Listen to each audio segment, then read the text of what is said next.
Bienvenue à l'installation officielle du chef de la communauté Bangoulab du centre, par Sa Majesté Yonke Jean, roi des Bangoulab. Fils et filles de Bangoulab, venez vivre ce grand moment d'échange et de partage pour promouvoir la culture Bangoulab. Au programme, mercredi 19 avril 2023, rencontre du chef supérieur avec les familles Bangoulab d'Obala et de Mbalmaï. Jeudi 20 avril 2023, rencontre du chef supérieur avec la communauté Bangoulab de Yaoundé au foyer Manjo de Manguié et de Biémassi. Vendredi 21 avril 2023, audience et séance de travail au foyer Manjo de la Carrière. Samedi 22 avril 2023, 10h, cérémonie d'installation du chef de la communauté Bangoulab du centre, Dieuke Joseph Di Djambe Meni Teingankou, par Sa Majesté Yonke Kuika Jean à l'esplanade de l'hôtel de ville de Yaoundé. Contact 694 46 84 60 et le 675 73 57 85. Mesdames, Messieurs, bonjour. Ce sera toujours un grand plaisir de savoir que nous parlons ici et que vous nous recevez 5 sur 5 de l'autre côté. Le programme, c'est Espace Miné, 10h, 11h52. Nous sommes lundi, c'est reparti pour toute une semaine en information. Une semaine où nous devrons vraiment être un peu plus haut pour une télévision qui monte et qui ne cesse de monter. Nos rubriques n'ont pas changé. Tout à l'heure, Théophile Vianney-Billa nous retrouvera pour la quintessence de l'information paru en kiosque au Cameroun. Bernardo Basson est confortablement installé comme tous les matins pour la dénonciation du jour. On sera également là ce matin comme d'habitude avec notre consultant et ce sera pour aborder l'analyse de ce lundi. Et parlant justement de cette analyse, on parlera de la rentrée scolaire du 3e trimestre qui débute ce jour au Cameroun. Il s'agit donc d'un virage, un dernier virage décisif pour les élèves mais également pour le corps enseignant. Comment aborder ce dernier virage lorsqu'on est élève et même lorsqu'on est enseignant? On en parlera ce matin. Si vous êtes en direct sur Info TV, sentez-vous privilégié. Et nous allons commencer par accueillir ceux de nos amis qui nous rendent visite ce matin. Renaud Eboto, bonjour. Bonjour, parfait, et merci de me faire l'amitié de m'inviter ce matin. Je voudrais saluer les Camerounais qui se sont réveillés ce week-end en apprenant qu'en Côte d'Ivoire, les Ivoiriens ont mené une campagne contre un opérateur de téléphonie mobile et ils ont finalement eu gain de cause et puis la qualité du service s'est améliorée. Donc j'ai constaté ce week-end que des Camerounais également ont tenté, de manière un peu timide, de lancer une campagne contre certains opérateurs de téléphonie mobile qui nous... dont la qualité de service n'est pas bonne. On espère que cette campagne pourra prospérer et qu'on pourra avoir une meilleure qualité de service. Vous savez, le consommateur camerounais est très malheureux depuis un certain temps, que ce soit au niveau de la téléphonie mobile, que ce soit au niveau de la câble-distribution. On se rend compte que les coûts pratiqués au Cameroun sont pratiquement le triple de ce qu'on pratique ailleurs, dans des pays un peu plus développés que le nôtre, ce qui est malheureux parce que le SMIC, quant à lui, ne grimpe pas. Vous savez que le Cameroun est l'un des pays qui a le SMIC le plus faible de l'Afrique centrale. Donc c'est difficile lorsqu'on se retrouve avec des coûts de produits importants comme la téléphonie mobile, comme l'énergie électrique, etc., comme la câble distribution très élevée. Donc je voudrais saluer ces Camerounais là qui tentent tant bien que mal de se mobiliser pour avoir une meilleure qualité de service, parce que vous dites que les Camerounais se mobilisent pour avoir une meilleure qualité de service. Ils se mobilisent en quoi faisant? Il y a une campagne Orange Pourri qui a été lancée dans les réseaux sociaux mais qui ne tarde à prospérer. C'est ça la mobilisation? Bon, au moins sur les réseaux, ils essayent de se mobiliser pour décrier en tout cas le vol de leur crédit, etc. Toutes nos solutions peuvent être trouvées sur les réseaux sociaux. Bon, c'est déjà un bon début. Au fait que vous dites Orange pourri, ça fait quoi Orange? c'est déjà un bon début que... Tu dis Orange pourri, mais tu mets le crédit Orange. Oui, c'est malheureusement le cas. Bon. Il y a d'autres méthodes pour faire passer le message. Quand je vous agace avec ces questions, c'est parce qu'il y a d'autres méthodes plus efficaces. Et Blérieux le sait mieux que moi. Dis Orange pourri sur Facebook et puis quoi? Bon, c'est déjà un bon début. Avant, on n'avait pas ce type de réaction. Ça traduit quand même un ras-le-bol. Et justement, il devrait peut-être poursuivre ses actions en se rapprochant justement de ces gens qui ont la charge de la défense des droits des consommateurs camerounais. Merci beaucoup, Virel Renaud Eboto, qui est donc analyste politique. En face de Renaud, nous allons accueillir Dr Rodolphe Tchomkwe, qui est également parmi nous ce matin. Bonjour, docteur.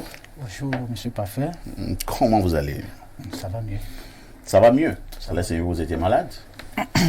Supposons, puisque avec la pression, il y a de la rentrée de ce matin, il fallait déjà préparer tout ce qu'il faut faire par rapport au dernier virage.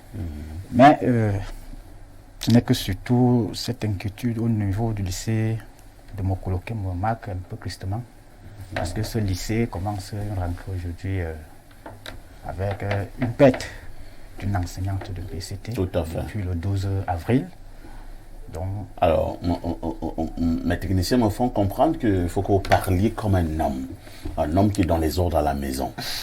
D'accord, d'accord, ça va aller. C'est pas la confession. Vous parlez de Mokolo, le lycée de Mokolo, qui entame le dernier virage sous fond de tristesse. Sous forme de tristesse. Je souligne que vous êtes sociologue du développement. Ça veut dire quoi? Le concept, cette question. Il y en a qui sont sociologues du sous-développement. D'accord, cette question me permet de clarifier déjà ce que signifie même la notion de développement, puisque c'est une notion de concept de parapluie qui a 6 dimensions. Donc lorsqu'on parle de développement, il y a le développement culturel, le développement politique, le développement social, le développement économique, le développement humain, et aujourd'hui avec le nouveau paradigme, le développement durable. Donc le sociologue aborde donc ces différents aspects en dévoilant donc comment les pays implémentent donc les politiques générales de développement. Et par rapport à ce qui nous concerne, nous sommes aujourd'hui sur le volet aussi culturel et humain. Voilà. Le développement. Donc en sociologie, alors nous avons plusieurs branches. Tout pays n'est pas développé. Le développement est un processus, c'est une conquête permanente. Même les États-Unis d'Amérique ne sont pas développés. Donc on peut quand même se réjouir de savoir ce matin que le Cameroun n'est pas développé, même les États-Unis ne sont pas développés. S'ils étaient développés, où seront-ils encore en train d'être dans d'autres pays? Même la France n'est pas développée, l'Angleterre, la Russie n'est pas développée. Tout pays est en processus de développement. Pourquoi nous dérangeons dans nos gouvernants en disant qu'il y a la pauvreté, il faut y aller, alors qu'aucun pays n'est développé? Oh non, non pas le développement, monsieur Parfait. Le développement se projette. Et chaque pays doit avoir son propre modèle de développement qui s'enracine dans ses propres réalités. Bon, vous savez que jusqu'ici, le modèle de développement que nous mettons en pratique jusqu'ici n'est qu'un modèle hérité. De la France. Pas seulement de la France, parce que depuis 1950 à aujourd'hui, il y a 2 grands modèles de développement qui dominent, n'est-ce pas, le processus devant des pays. Le modèle américain qui est ultra libéral, et le modèle occidental qui met beaucoup plus l'accent sur le développement économique, donc la promotion de la croissance économique, le développement de la voie sur l'être. Ça, c'est le modèle ultra-libéral ou occidental de développement. Bon, si on prend les modèles coloniaux du passé, on pourra citer 4 là-bas, que ce soit le modèle français, britannique, le modèle russe et même également le modèle germanique. Ces pays ont eu au fil du temps à imposer leurs propres modèles de développement. Merci beaucoup, docteur, de disserter légèrement sur le développement ce matin. Lorsqu'on parlera de l'aspect lié de manière un peu plus fondamentale au développement, je vous rappellerai. Mais en attendant, vous allez m'aider à accueillir mon consultant de tout temps et de tous les temps. Il s'agit de Pierre Blériot-Yemek. Pierre Blériot, bonjour. Bonjour, parfait ici. Bonjour à votre panel. Bonjour à nos millions de téléspectateurs. J'envoie un message à certaines personnes qui vivent dans la ville d'Edea, où vit mon père, qui rencontre mon père partout et lui dit « Dis à Blériot de ne plus parler des taux ». Ok, l'affaire là continue. Je crois qu'il faut déjà que je vous dise que quelqu'un ne me dit pas ce que je dois dire. Première chose. Deuxième chose, vous avez aussi vos enfants que vous avez envoyés à l'école. Ils peuvent défendre tout quand moi je dis du mal de tout. Donc, je savais que mon père était violent. Je ne comprends pas pourquoi la vieillesse l'a rendu si tendre. Parce qu'il doit donner un coup de poing à celui qui lui dit une telle chose. Non, non, pas du tout. Normalement. Nous ne faisons pas la promotion de la... Non, non, c'était un homme violent. C'était un ancien formateur militaire. Mbelek Alexandre, c'est un très bon sportif. À 70 ans, il se porte plutôt bien physiquement. Donc, il faut arrêter de déranger les gens. Si vous êtes des vieillards qui passent le temps à imaginer que tout va vous aider ou qui mandé, faut pas déranger les gens. Ok? Vraiment. Faut pas déranger les gens. Dites à Blériot, comme me disent quoi. Quand j'allais à l'école, je ne me rappelle pas que ce papa-là m'a donné un morceau de pain. Donc, je dis ce que j'ai à dire et tu aussi fais ce qu'il a à faire. Les papas là peuvent te maudire. Ils ne peuvent rien. Rien. Non, ils peuvent rien. C'est même eux-mêmes, ils sont même maudits. Les papas maudits. Puisque c'est des faux papas. Qui soutiennent le faux. Blériot, calme-toi. Non, non. Mais, moi, je ne sais pas. Non, je le fais comme ça pour qu'il ne l'interpelle plus. Il est en train de boire sa bière. Tel papa arrive. Il est là-bas. Un goguenard arrive. Une bourgandine. Non, c'est quand même... Merci Blériot. Je crois que vous avez bien suivi. Donc, le message est passé. Monsieur Mbelek dit à Blériot, non, vraiment. Je veux pas. Quand on laisse son papa tranquille. Laissez-le tranquille. Je parle comme je veux. Voilà, c'est comme ça. En face de Pierre Blériot, très énervé pour un début de semaine, nous allons accueillir Bernardo Basson, j'espère qu'il est un peu plus cool. Bernardo, bonjour. Bonjour, parfait. Et je constate aussi que Bernardo, tu t'es coiffé. Oui, je suis tout neuf. Je suis tout neuf ce matin. Mais pourquoi pas, tu n'aimes pas te coiffer? Ou bien c'est ce que Nathalie aime. J'ai une petite tête d'oiseau. Des fois, quand je me coiffe, ma tête devient toute petite. Et je suis pas très fan. Il faut manger beaucoup de haricots, on met beaucoup d'huile, tu vois un peu plus de poids. Je ferai l'effort. Tu vas être comme moi? Un peu moins. Ah, d'accord. Bonjour à nos téléspectateurs. Bonjour spécial à toutes les personnes qui me font toujours la sympathie de m'écrire pour me saluer et me féliciter. Je vous remercie sincèrement. Parfait, ici et monsieur Yemek, vous recevez un bonjour spécial de monsieur André Ateba, qui vit en Belgique, qui m'a dit qu'il vous apprécie fortement et fondamentalement et qui aimerait que je vous passe son bonjour ce matin. Merci. Donc, André, si tu nous regardes, le message a été transmis. Alors, bonjour André Ateba. Voilà. Bonjour à ma maman. Je connais un ami du côté de Bruxelles. Il est un homme de médias, c'est Ekwala. Je pense que Blériot le connaît aussi. Comment j'oublie son nom? Ekwala. Il est en Belgique, à Bruxelles. Bon, bonjour à maman Emilienne, mon autre mère, du côté de Biteng Maïtur, qui me regarde sûrement ce matin. Alors, parfait, ici, permettez-moi de dire les choses bien quand elles sont bien faites. Alors, récemment, on a dénoncé la situation qui est arrivée à la jeune Gondumba, qui est décédée du fait des comportements torsionnaires de son oncle. À Lindoy. Alors, le MINAS, ministère des Affaires sociales, s'est saisi de la situation, a retrouvé ses frères et ses sœurs, a décidé de leur accorder un suivi particulier. Donc, je pense que ce matin, il faut donner un point au MINAS et vraiment félicitations à Madame le MINAS. Deuxièmement, Madame Pauline Irène Guéné, si je me trompe. Pauline Irène Guéné. Pauline Irène Guéné. Deuxièmement, qui est une femme Bassa, la sœur de Blériot. Nous avons dénoncé. Voilà une Bassa qui travaille bien. Tous les Bassans travaillent pas mal, hein. Je vous rappelle, hein, Nguéné, son mari il est décédé de Covid-19. C'était un expert dans les hydrocarbures. C'était le grand frère d'Emmanuel Jonas Kama. Tout à fait. Voilà. Monsieur Nguéné, c'était un très grand homme. Il était l'époux de Madame Pauline Irène Guéné, qui elle-même est une grande femme très bilingue. Bilingue dans le sens de l'anglais et du français. Hein. Toi, tu as quel autre sens? Il faut préciser parce qu'il y a un autre sens. Non, il y a des sens au Cameroun. Voilà, donc. Mais belle femme également. Ah, elle est belle. Oui, c'est une belle. Oh, c'est une très belle. J'ai pas eu la chance de la voir déjà. Non, c'est une belle femme. J'ai dansé avec. Pourquoi vous êtes tous unanimes? J'ai dansé. Non, j'ai dit que Madame est belle. Bernardo dit qu'elle est belle. Non, j'ai dansé. J'ai dansé avec Madame le ministre. Ah, tu as dansé avec elle? Oui, je maître Tant Emmanuel. C'était quelle danse, le zouk? C'était un blues. Ouais, voilà. Un blues? Oui, c'est une très belle femme. Vous étiez toujours là. Ici, surveillez-le. Voilà. Donc, c'est une très belle femme, je vous rassure. Bon, je termine avec mes coups de cœur. Alors, Également, on a dénoncé ici la situation qui avait cours à la délégation régionale des transports de l'Est, Ouais. estimant Ouais. qu'il y avait des abus là-bas. Tout à fait. Alors, le ministre Ngala Bibere, visiblement, s'est mobilisé et a passé des coups de fil là-bas pour que cela soit rétabli. Tout à fait. Donc, 2 points pour le ministre Transport qui a fait ce qu'il fallait. Je vous avais dit à cette époque, Bernardo, et je suis sûr que vous n'avez pas cru.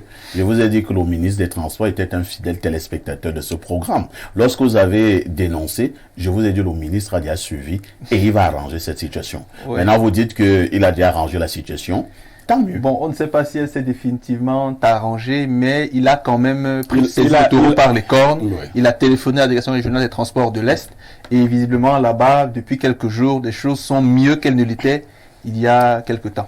Merci et, beaucoup. Et pour finir, après la dénonciation de la situation qui s'est produite à la clinique Le Jourdain, Ouais. le bébé qui est décédé du fait d'une ponction lombaire et d'une anesthésie anormalement injectée à l'enfant, le ministre Manaouda Malachi a également instruit qu'une enquête soit ouverte auprès de la clinique Le Jourdain pour établir les responsabilités. Vous savez, au de ce qui Cameroun, s'est lorsqu'on produit. veut noyer un problème, on crée une commission d'enquête. Oui, c'est vrai. D'accord. Mais au moins, cette mobilisation doit être saluée. Donc, un point également pour le ministre de la Santé ce matin. Même Enfin, si- ici, Et il n'y a pas que des mauvais papas. Là, il y a aussi de bons papas. Il y a le Mbombok et Orma comme André qui m'écrit ceci.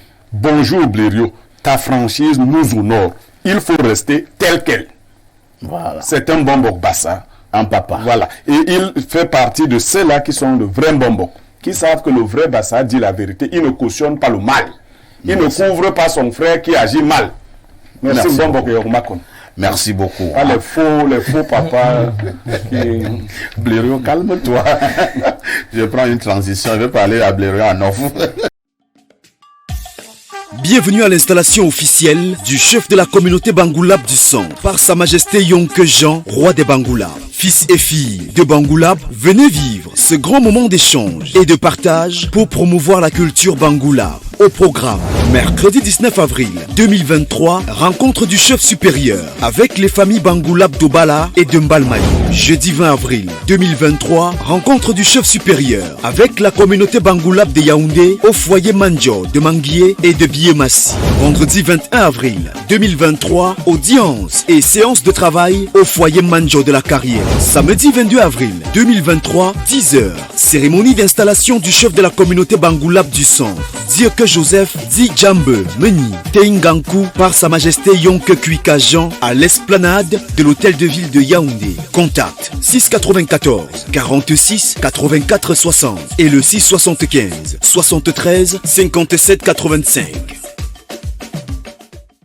Théophile Vianney-Billa, bonjour. Parfait, ici, bonjour. Bonjour au panel, bonjour également aux téléspectateurs que je retrouve fièrement ce matin. Je ne vais pas oublier de saluer très amoureusement les téléspectatrices. Très amoureusement. Oui, Langoureusement aussi. oui, Affectivement. effectivement. D'accord. Lorsque vous voyez Théophile Vianney-Billa qui salue donc amoureusement les téléspectatrices ce matin, sachez que nous allons déjà faire un tour en kiosque TVB. Que disent les journaux? Parfait, ici, les journaux qui sont disponibles en kiosque ce matin parlent donc de ces attributs, les attributs des sénateurs. On parle également de l'actualité sportive qui s'intéresse donc aux playoffs. Mais avant de parler de toutes ces actualités, nous ouvrons cette revue de presse avec le journal La Météo de Dieudonné Mvang qui s'intéresse à l'éducation. MIGEF 2035, 60 séminaristes formés aux technologies de l'information et de la communication. C'est la principale une de ce journal qui précise en page 3 qu'issus de la 6e promotion, ils ont reçu leurs attestations ce 13 avril au point focal IAI Cameroun de Sam à Yaoundé. C'était au cours d'une cérémonie présidée par le représentant résident de l'IAI Cameroun, Armand Claude Abanda. Info Matin parle d'architecture et urbanisme durable en Afrique et Amo Expertise prend son envol à Lomé. Les activités du cabinet devant contribuer à la soutenabilité et au rayonnement de l'institution panafricaine ont été solennellement lancées au Togo la semaine dernière par son PCA Célestine Kecha-Cortés. Les détails sont à lire en page 3 du journal Info Matin. Cameroun Tribune,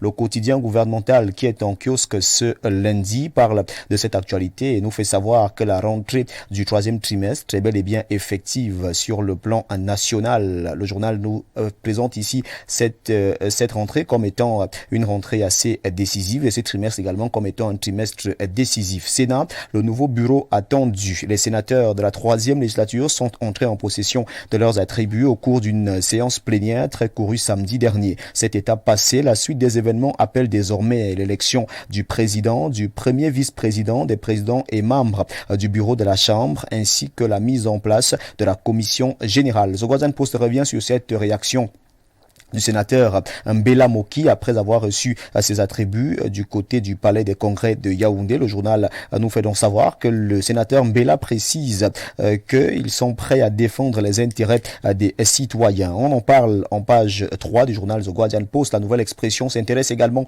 au Sénat ce matin. 5 cas d'incompatibilité. Il s'agit de 3 hommes et de 2 femmes qui occupaient des fonctions dans l'administration publique. Ils ont toutefois choisi leur poste au Parlement. C'est ce que nous dit le journal La Nouvelle Expression en page 3. Affaire Glencore, Ninche interpelle le gouvernement. En page 2, cette interpellation est présentée au journal La Nouvelle Expression. Le Messager parle également de cette affaire en page 3. Ninche fait le procès de la justice. C'est ce que nous dit le journal de Feu Pius Njawé qui est disponible en kiosque et qui consacre sa grande une à ce traité de fusion JICAM et CAM. Soupçon de hold-up. Plusieurs patrons du JICAM s'inscrivent en faux contre ce projet qui, selon eux, vise à fragiliser l'organisation et à assurer à Célestin Tawamba une éternité au trône. Au trône est mis ici entre guillemets par le journal Le Messager. Fundi 2, le pack Ramadan de Paul-Éric Diomgo est présenté en page 8 du journal Le Messager. Le Tri-Hebdo le soir consacre sa grande une à ce pack Ramadan 2023 à Yaoundé 2, la sollicitude constante de Diomgo et Paul-Éric aux musulmans. Cette sollicitude est présentée en page 3 du journal Le Soir. Le journal Le Quotidien de Jules Brice Ngaba parle de Ramadan 2023 à Edea. La main tendue soutient la communauté musulmane. On nous le fait savoir ce matin. On nous fait savoir que cette cérémonie a été présidée par Jean-Ernest Massena Ngale Bibé, qui est donc le fondateur et président d'honneur de cette association. Le journal Le Jour, qui est en kiosque, s'intéresse au sport. MTN Elite One, le suspense reste entier. À 2 journées de la fin du championnat, tout est encore possible dans les 2 poules. Bamboutos FC est la première équipe qualifiée pour les playoffs. Malheur aux perdants lors de la prochaine journée. On en parle en page 10. UMS de Loum, Doumbé Bosso suspendu pour haute trahison. Le journal en parle en page 10 et revient également sur cette actualité. Si on retrouvait Émergence, ce quotidien qui est en kiosque, qui reste dans le sport et qui nous amène du côté du cyclisme, le Tour du Cameroun de retour dans le Septentrion. Les précisions sont à lire en page 11 du journal Émergence. Violence au Cameroun, on en parle en grande une. Le Grand Banc est donc présenté en page 3 du journal Émergence. Mutation, quant à lui, s'intéresse à cette crise. La recette Garga est présenté de la page 8 à la page 9. Le journal de Georges Alain Boyomo précise que tout en dénonçant le manque de volonté politique et l'immobilisme régnant, le président de l'Alliance pour la démocratie et le développement ADD propose des solutions concrètes pour résorber le chômage au Cameroun. La nouvelle de Jacques Blaise Mvié parle de lutte contre l'insécurité. Cet exemple qui vient de Bafia est donc présenté en page 8 du journal La Nouvelle, qui précise naturellement que c'est un don qui a été donc remis naturellement aux policiers du côté de Bafia, la construction d'un poste de police et un pick-up qui a été donc offert à ces policiers pour faciliter les opérations de lutte contre l'insécurité du côté de Bafia. Diplomatie, le Cameroun au chevet des sinistrés turcs. On en parle en page 10 du journal de Jacques Blaise Mvié. Le Zénith s'intéresse au centre médical Le Jourdain. Le cache-sexe enfin tombé, longtemps considéré comme l'une des formations sanitaires les plus prestigieuses de la capitale camerounaise, et ce malgré des multiples irrégularités et bavures ayant causé des dizaines de pertes en vies humaines étouffées par un trafic d'influence de haut niveau. Le centre médical Le Jourdain vient de confirmer une fois de plus sa notoriété mortifière après le décès la semaine dernière d'un nourrisson de 7 semaines. Repère s'intéresse à l'inertie totale, 48 PCA et 20 DG hors la loi. On en parle en page 7 de ce journal, qui revient également avec la reconstruction des régions du nord-ouest et du sud-ouest. Les projets de reconstruction 2023 au scanner, à lire en page 2 de ce journal. Le Témoin de Francis Bonga parle performance. Galax et Toga transforment le secrétariat d'État à la défense. La gendarmerie nationale fait sa mue Depuis l'arrivée à sa tête de l'actuel secrétaire d'État à la gendarmerie, bâtiment flambant neuf, aménagement des espaces de travail, matérialisation des parkings, aération de l'esplanade et des voies de circulation, isolement des pompes à essence, la liste des réalisations est loin d'être exhaustive. D'après ce que nous dit le journal Le Témoin, page noire, Jean-Bernard Dongwe Somba bénéficie des obsèques officielles. Actualité à lire en page 5 du journal Le Témoin qui est en kiosque. Econews nous amène dans les marchés ce matin et parle du plantain. Le régime coûte déjà 10 000 francs CFA à Yaoundé. L'achat d'un régime de plantain est très onéreux. Dans les marchés d'un Fundi, d'un Kwabang, de Mokolo, d'un Komo ou alors des Kounou, il faut parfois débourser 10 000 francs CFA, voire plus, pour entrer en possession d'un gros régime de plantain. On en parle en page 7 du journal Econews de Pascal Dibamou qui nous permet donc de refermer cette revue de presse Acte 2 sur Info TV. Mesdames, messieurs, de votre aimable attention, infiniment merci. Et nous vous invitons très massivement à vous rendre dans les kiosques pour vous procurer un journal au prix de 400 francs CFA pour que vive la presse camerounaise. Inchangeable, intouchable, inaliénable, indubitable et incontestable est et reste votre fidélité. Merci encore de nous regarder tous les jours lorsqu'il est 10h. C'était la revue de presse Acte 2 avec Théophile Vianney Billa. Appelez-moi TVB si vous le désirez. Merci El Perfecto. Merci TVB pour cette brillante revue de la presse. Comme d'habitude, vous ne partez pas. Oui. C'est pour nous donner le fait saillant de l'actualité que vous allez développer ce soir dans le cadre du 19h en anglais et le 20h en français. Bien évidemment, dans le cadre de ces deux éditions de journaux, nous allons revenir sur cette rentrée du troisième trimestre, inévitablement. On va parler de ces enjeux parce que c'est un trimestre qui est considéré ici comme étant un trimestre assez décisif. Nos équipes sont sur le terrain, pas seulement à Yaoundé, mais dans les régions pour nous donner l'écho de cette reprise avec l'effectivité. On va constater l'effectivité de cette rentrée du troisième trimestre sur l'ensemble du triangle national. On va également faire un tour du côté des voiries municipales parce que nous avons pu constater que dans ces voiries, il y a des engins roulants qui font pratiquement des années et des années sur place. On s'interroge, que font véritablement ces engins dans ces voiries municipales? Quel est le sort qui est réservé à ces engins et que dit la loi à propos? Parce que nous savons que dans des voiries municipales, il y a ces engins qui sont parqués de ce côté, mais également dans des commissariats et dans des brigades. Il y a ces engins donc qui sont parqués des années et des années sur place et on se pose bien des questions. Quel est le projet? En se posant la question de savoir quel est le projet. TVB. Parfait, ici. À demain 10h. Avec le même plaisir et le même bonheur. Très bonne suite d'émission à vous. Merci beaucoup. Alors, quelques faits nous intéressent ce matin au niveau de cette revue de la presse. Pierre Blériot-Niemek, on parle déjà de ce centre hospitalier baptisé le Jourdain, qui est pourtant un centre hospitalier de référence, si je m'en tiens aux informations que j'ai mais depuis un certain temps, des petites histoires veulent jeter du discrédit au niveau de ce centre hospitalier Le Jourdain à partir de Yaoundé. Blériot, un journal de la place, revient encore sur ses 48 PCA, mais également ses 20 directeurs généraux qui sont dans, selon le journal, hors la loi. Nous avons également le témoin de notre frère Francesco Bonga qui revient ce matin sur Galax et Toga qui transforme donc le secrétariat d'État à la défense. Pierre Blériot, à défaut de commenter les trois faits qui nous intéressent, vous pouvez choisir un ou deux. Ça dépend de vous. Oui, je vais dire au promoteur de la clinique Le Jourdain qui a un assez bon plateau technique pour y avoir été déjà, que l'arrogance n'est pas la caractéristique des grands hommes. Cette affaire-ci, c'est l'arrogance qui nous a conduit à ça. Vous ne pouvez pas vouloir intimider quelqu'un qui est dans la souffrance, qui pleure. Même si vous êtes commissaire divisionnaire. Non. Il n'y a pas les commissaires divisionnaires à la tombe. Là-bas, nous sommes égaux. Tout à fait. Donc, il faut que les hommes se rappellent souvent. Non, vous lui donnez juste un conseil. C'est à titre de conseil. D'accord. Il aurait évité cette situation en se montrant plus avenant, plus sympathique, plus empathique vis-à-vis de cette femme qui a perdu un bébé. Il ne fallait pas monter sur ses grands chevaux. Vous voyez donc, ce qui se fait là, si rien n'est fait, la réputation de cette clinique va... risque d'être entamé. Oui, mais je sais qu'il y a même déjà des effets pervers Donc l'arrogance n'est pas une bonne chose. C'est vrai qu'à côté de ça, puisque nous sommes dans un monde de concurrence, pour rester sur votre ligne, hein, les concurrents peuvent profiter de cette situation pour enfoncer le clou. Voilà. Question de jeter le discrédit sur la clinique Le Jourdain qui vraiment dérangeait les autres formations privées hospitalières. Voilà, mais nous avons également appris qu'il y avait un certain nombre de couacs au niveau de la réglementation. C'est l'occasion pour le promoteur de régler ces choses-là. Très bien. Une fois pour toutes. Nous accompagnons ce qui se fait bien. La clinique Le Jourdain, je dis, c'est une institution de référence.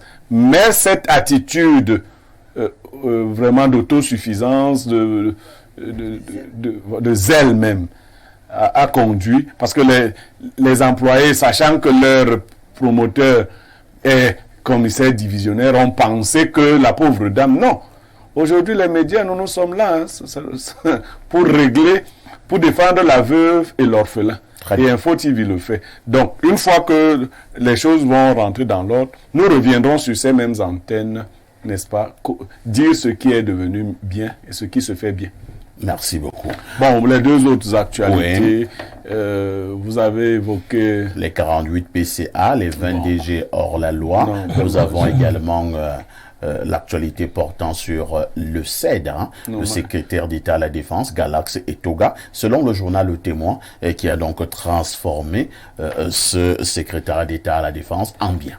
Je sais que le frère Francis ne fait pas dans la langue de bois. Ça veut dire qu'il a mené des enquêtes. Je n'ai pas mené les mêmes enquêtes. Donc, je fais confiance à ce qu'il dit. Il y a quand même un certain nombre de choses visibles, à partir simplement du matériel roulant de la gendarmerie, vous pouvez apprécier. À partir des bâtiments, la logistique qui est tout autour, on peut apprécier. On peut que dire bon vent, puisque celui qui est à la tête de la gendarmerie dans le système BIA est relativement jeune. Tout à fait. Quand vous avez l'âge de Galax et Toga dans le système BIA, c'est que vous êtes même très jeune. De toutes les façons, Galax, il est venu, ça fait déjà, je sais pas, 4 ou 5 ans. C'est pas très bien. Ça fait déjà, il était encore plus jeune. Il était bien évidemment. Il était encore plus jeune. Donc je ne vais pas souligner ici qu'il est bel homme. Ça ne sert à rien pour diriger. Vous risquerez même inquiéter. Non. Si vous souvenez qu'il est bel homme. Voilà. Donc, j'aurais préféré que ce soit une femme qui puisse continue de faire le beau travail. Merci beaucoup. Je me retourne vers le docteur en côté de moi. Alors, les 48 PCA, les 20 DG qui sont hors la loi, quel est votre regard à cet effet? On parle de ces PCA qui ne respecteraient plus la réglementation. On parle de ces DG qui ont dépassé le nombre d'années, mais qui sont toujours là. Oui, monsieur, parfait. Vous-même, vous observez depuis cette dernière décennie que le phénomène de déviance prend de l'ampleur sur l'ensemble du territoire de notre pays.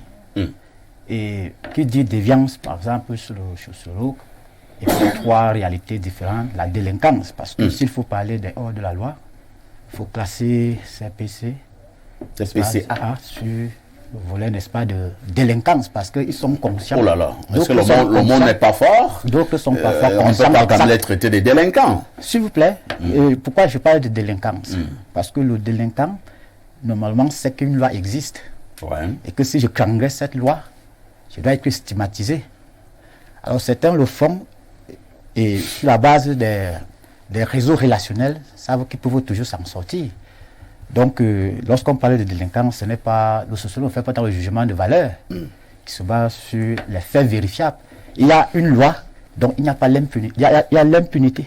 Il faut non seulement les rabattre comme c'est le cas, mais il faut aussi sanctionner. Donc, il y a la prégnance de déviance au Cameroun explique tout simplement l'impunité. Merci beaucoup. Alors, Renaud Eboto, votre posture d'analyste politique m'amène à vous poser quand même une question. Ce sont des problèmes d'ordre politique qui font en sorte qu'on puisse maintenir un PCA pendant 20 ans, 30 ans, 35 ans. On puisse maintenir un DG pendant 30 ans. C'est politique ou alors il peut arriver que le président de la République ait oublié qu'il devait déjà changer un DG ou bien un PCA. C'est un humain, il peut oublier. Non, ça participe de l'inertie. L'inertie qui est décriée dans notre administration. Quand on a passé plus de 9 ans, parce que c'est la loi prévoit... maximum 9 ans pour les DG. À un poste, il y en a qui sont là depuis 20, 30 ans. On est plus productif, vous voyez. Donc maintenant, on peut se poser la question de savoir est-ce que c'est de la faute de ces DG et de ces PCA-là, parce que on se souvient qu'il y a une DGA qui avait écrit au président de la République pour lui signaler que voilà, elle avait atteint la limite déjà de son mandat. Elle s'est retrouvée au quartier. Donc vous comprenez que ce n'est peut-être pas aussi de leur faute, vous voyez. Peut-être que le système de rotation du système n'est pas encore bien huilé. Peut-être que le système produit très peu d'élites. Donc, dans ce cas-là, il devient donc difficile d'avoir une rotation de manière automatique de l'élite. Vous voyez? Donc, c'est pour ça qu'on se retrouve avec des directeurs généraux et des PCA qui s'éternisent à la tête des structures. Et il me semble qu'il y a des structures comme le Fonds national de l'emploi, par exemple, pour ne citer que cet exemple-là, où le DG est à la tête depuis la création. Vous voyez? Donc, pourquoi vous ne voulez pas parler à SNH? Bon, avec l'affaire Glencore, on est bien obligé. Seulement le FNE. C'est un exemple parmi tant d'autres. Avec l'affaire Glencore, on est bien obligé d'en parler aussi un peu. Mais c'est pour dire que, en fait. N'avez-vous pas l'impression que certaines structures appartiennent à certains individus? À certaines communautés. C'est l'impression que ça donne. À certaines communautés. À certaines communautés. Oui. C'est l'impression que ça donne finalement. Le FNE appartient au Bafia. Il faut le savoir. Oui. Et moi en général. Voilà, le FNE. Donc, il y avait un moment où on était jeunes étudiants. L'INJS, on appelait l'Institut Nanga de la Jeunesse et des Sports. Donc, on a des... Donc, et puis, l'affaire de Glencore, la SNH, c'est l'affaire des Douala. Voilà, donc, ainsi de suite. Mais est-ce que c'est le seul Douala? Non, bon, sauf qu'il y a aussi des gens éternels. C'est ça le problème. Parce que si vous ne mourrez pas, qu'est-ce que vous voulez? Donc c'est la mort qui doit t'enlever. C'est la mort qui peut vous enlever. La première présidence de la Cour appartient au Douala. Après, Dipanda Mouele, Sesson et Daniel Mokome. Donc il y a des structures qui appartiennent aux communautés. Bon, voilà, donc, c'est vrai que vous amenez vraiment ce que... Non, mais voyez... Vous amenez à faire des constats. Il faut constater, c'est comme ça que ça se... On a l'impression que la répartition du gâteau national a été faite ainsi. Et Merci que, voilà, les postes de DG sont des récompenses finalement. Et on a de la difficulté donc à roter à ce niveau-là. Et donc l'élite ne se régénère pas. Et puis ça crée donc cette inertie-là à la tête au sommet de l'État. Bernardo Basson, vous aurez le choix entre les trois préoccupations. Le Jourdain, les 48 PCA, les 20 DG hors la loi, maintenant également Galax et Toga, selon le journal Le Témoin, qui abat un travail remarqué et remarquable du côté du CED. Parfait. Ici, sur la question de la clinique Le Jourdain, ce que je voudrais dire, c'est que le secteur de la santé au Cameroun, depuis de longues années, ne se porte pas très bien. Il y a beaucoup de plaintes et de revendications. Lorsqu'une clinique comme celle du Jourdain émerge avec de telles qualités, avec de tels atouts présentés, il est quand même un peu malaisant de constater que cet établissement de référence veuille sombrer dans des comportements désobligeants. C'est ce qui est décevant. Je ne pense pas qu'il faudrait jeter d'opprobre sur la clinique. Je pense que c'est une maladresse, c'est une erreur qui va certainement se rétablir à terme. Je voudrais penser ainsi. Parce que vu ce que cette clinique a proposé aux Camerounais depuis de longues années maintenant, on peut quand même se satisfaire globalement de ce qui s'y est fait. Aujourd'hui, il faudrait quand même pouvoir le dire froidement. Même si les comportements des derniers temps semblent quand même être suffisamment peu éloquents pour garantir de sa crédibilité. Mais je pense qu'à terme, quand même, on pourrait encore avoir une clinique dans l'état qui était le sien avant ce malheureux accident. Et toutes mes excuses déjà à la famille qui s'est retrouvée affligée par la situation. Tout à fait. Concernant les PCA et les DG, ma posture est particulière, parfait, ici, parce que la qualité de la gestion d'administration ne s'adosse pas forcément sur la durée. Vladimir Poutine gère la Russie depuis, après il y a eu Medvedev qui est revenu et il est revenu là. Vous voyez, donc ça fait longtemps qu'il gère la Russie. La Russie se porte plutôt bien. Angela Merkel a mis là en Allemagne. Mais c'est qu'au Cameroun, le problème c'est que avec le temps, on perd deux choses. la productivité et la légitimité. Au sein de la structure même, les employés ne voient plus en le dirigeant un être légitime parce que le mandat est arrivé à échéance. Du coup, ils peuvent se fendre de certains comportements dégradés, dégradants, peu intéressants, parce qu'ils savent que le leader de la structure lui-même n'est plus à sa place. Donc, l'effet d'entraînement peut créer justement des vices et de gros abcès dans la structure. Il faut me dire autre chose, Bernardo, pour vous relancer. Moi, j'ai suivi ce genre d'affaires où un directeur général ou bien un responsable d'une structure d'État avait justement déjà dépassé la date limite, entre guillemets. Maintenant, il a continué à prendre des décisions sur un certain nombre de faits. Un monsieur a estimé que la décision qu'il a eu à prendre était illégal. Voilà. Et il est simplement allé au tribunal administratif et il a eu simplement et calmement gain de cause. Juste que le tribunal administratif constate que vous n'avez plus qualité d'exercer comme DG et vous avez dépassé l'âge, on a dit 9 ans, maintenant vous avez dit à votre 16e année et le gars dit que toutes les décisions que vous êtes en train de prendre sont illégales. Et le gars a eu gain de cause. Vous voyez, donc c'est ma première préoccupation. C'est qu'à terme, ces dirigeants deviennent illégitimes, au-delà d'être illégaux, illégitimes vis-à-vis de leurs subordonnés. Ça peut créer beaucoup de problèmes. Et si jamais il y a des contentieux, comme vous venez de le dire, forcément, ils auront gain de cause. Le second souci également est fondé sur l'aptitude à manager après un certain temps. Pour beaucoup, ils ont un certain âge. Et on sait très bien qu'on a beau être Highlander, il y a un âge où les facultés intrinsèques et internes commencent à s'affaisser. Vous ne croyez pas à la force de l'expérience? Parfait, ici je pense que quand on a un certain âge, avec le vécu, on peut devenir sage et on peut se faire consulter pour des problèmes particuliers. Mais on ne doit plus forcément être au four et au moulin parce qu'on devient moins productif. Donc je pense que puisque pour beaucoup, ils atteignent un certain âge, vous voyez, c'est compliqué pour eux de gérer les choses. Du coup, également, ceux en dessous se laissent aller à un comportement peu recommandable parce qu'ils savent qu'au-dessus, on n'a pas quelqu'un qui puisse frapper du poing sur la table. Donc, moi, je pense que sur ces deux problèmes-là, il faudrait que le chef de l'État vraiment, ainsi que ses collaborateurs les plus proches, prennent acte de la situation et renouvellent les leaders de ces structures-là. De toutes les façons, nous allons donc dire au chef de l'État, s'il regarde cette émission, s'il ne regarde pas, il a des proches collaborateurs qui peuvent lui passer l'information que à Info TV, on a dit que beaucoup de PCA et beaucoup de DG étaient déjà hors la loi. C'est même pas Info TV qui le dit, les textes le disent. Info TV se fonde sur Je vous ai dit que le président de la République est un humain. Donc il ne faut pas oublier.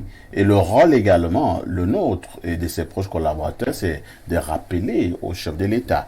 Il ne gère pas que ça. Voilà. Ouais, Renaud, par rapport à vous voulez encore dire autre chose? Oui, juste par rapport à l'exemple qu'on avait conclu. Que prend M. Basson, c'est que dans le cas du Cameroun, on se pose la question de savoir quel est même le cahier de charge des DG, des PCA. Quoi. Là, c'est un autre débat. Hein. C'est-à-dire qu'on a l'impression qu'ils n'ont pas des obligations de performance. Vous voyez, c'est ça le problème.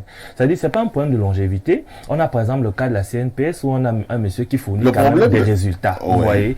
Donc, le problème de longévité ne peut pas se poser. Donc, lui peut continuer à exercer. Quand il y a des résultats, on peut encore. On peut encore,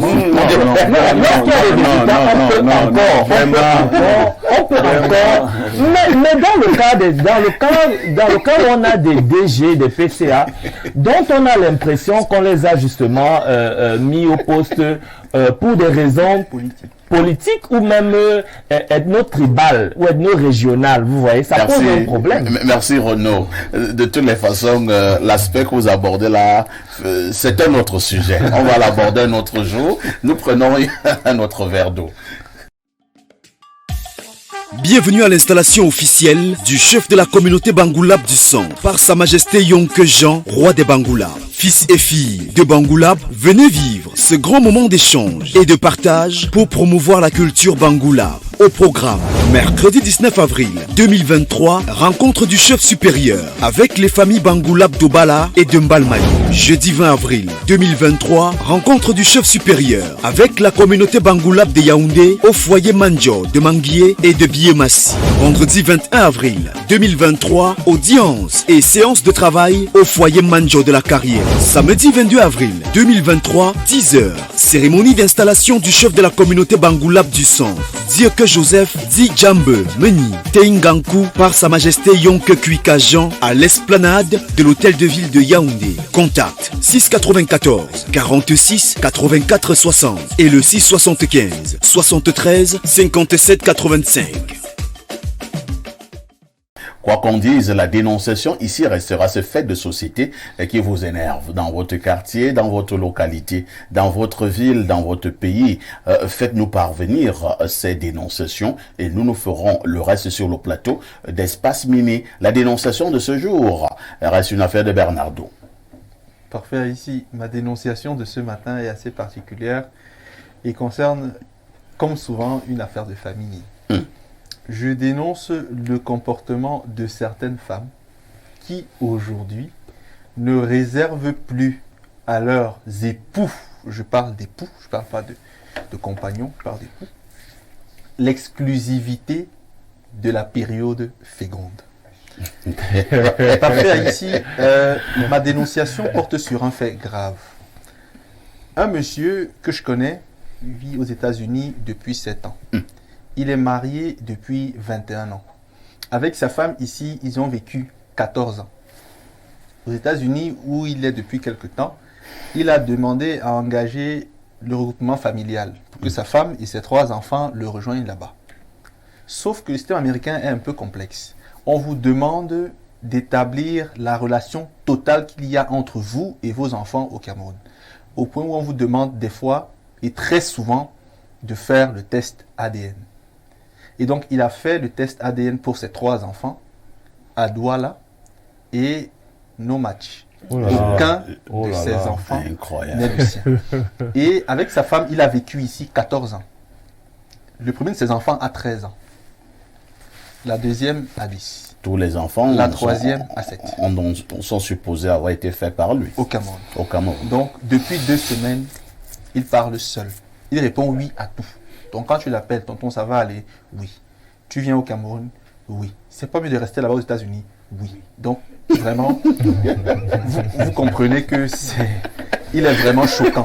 Donc, vraiment, je dénonce le fait pour certaines femmes de ne plus réserver au moins cette période-là. Je dis bien, c'est quelques jours, la période féconde.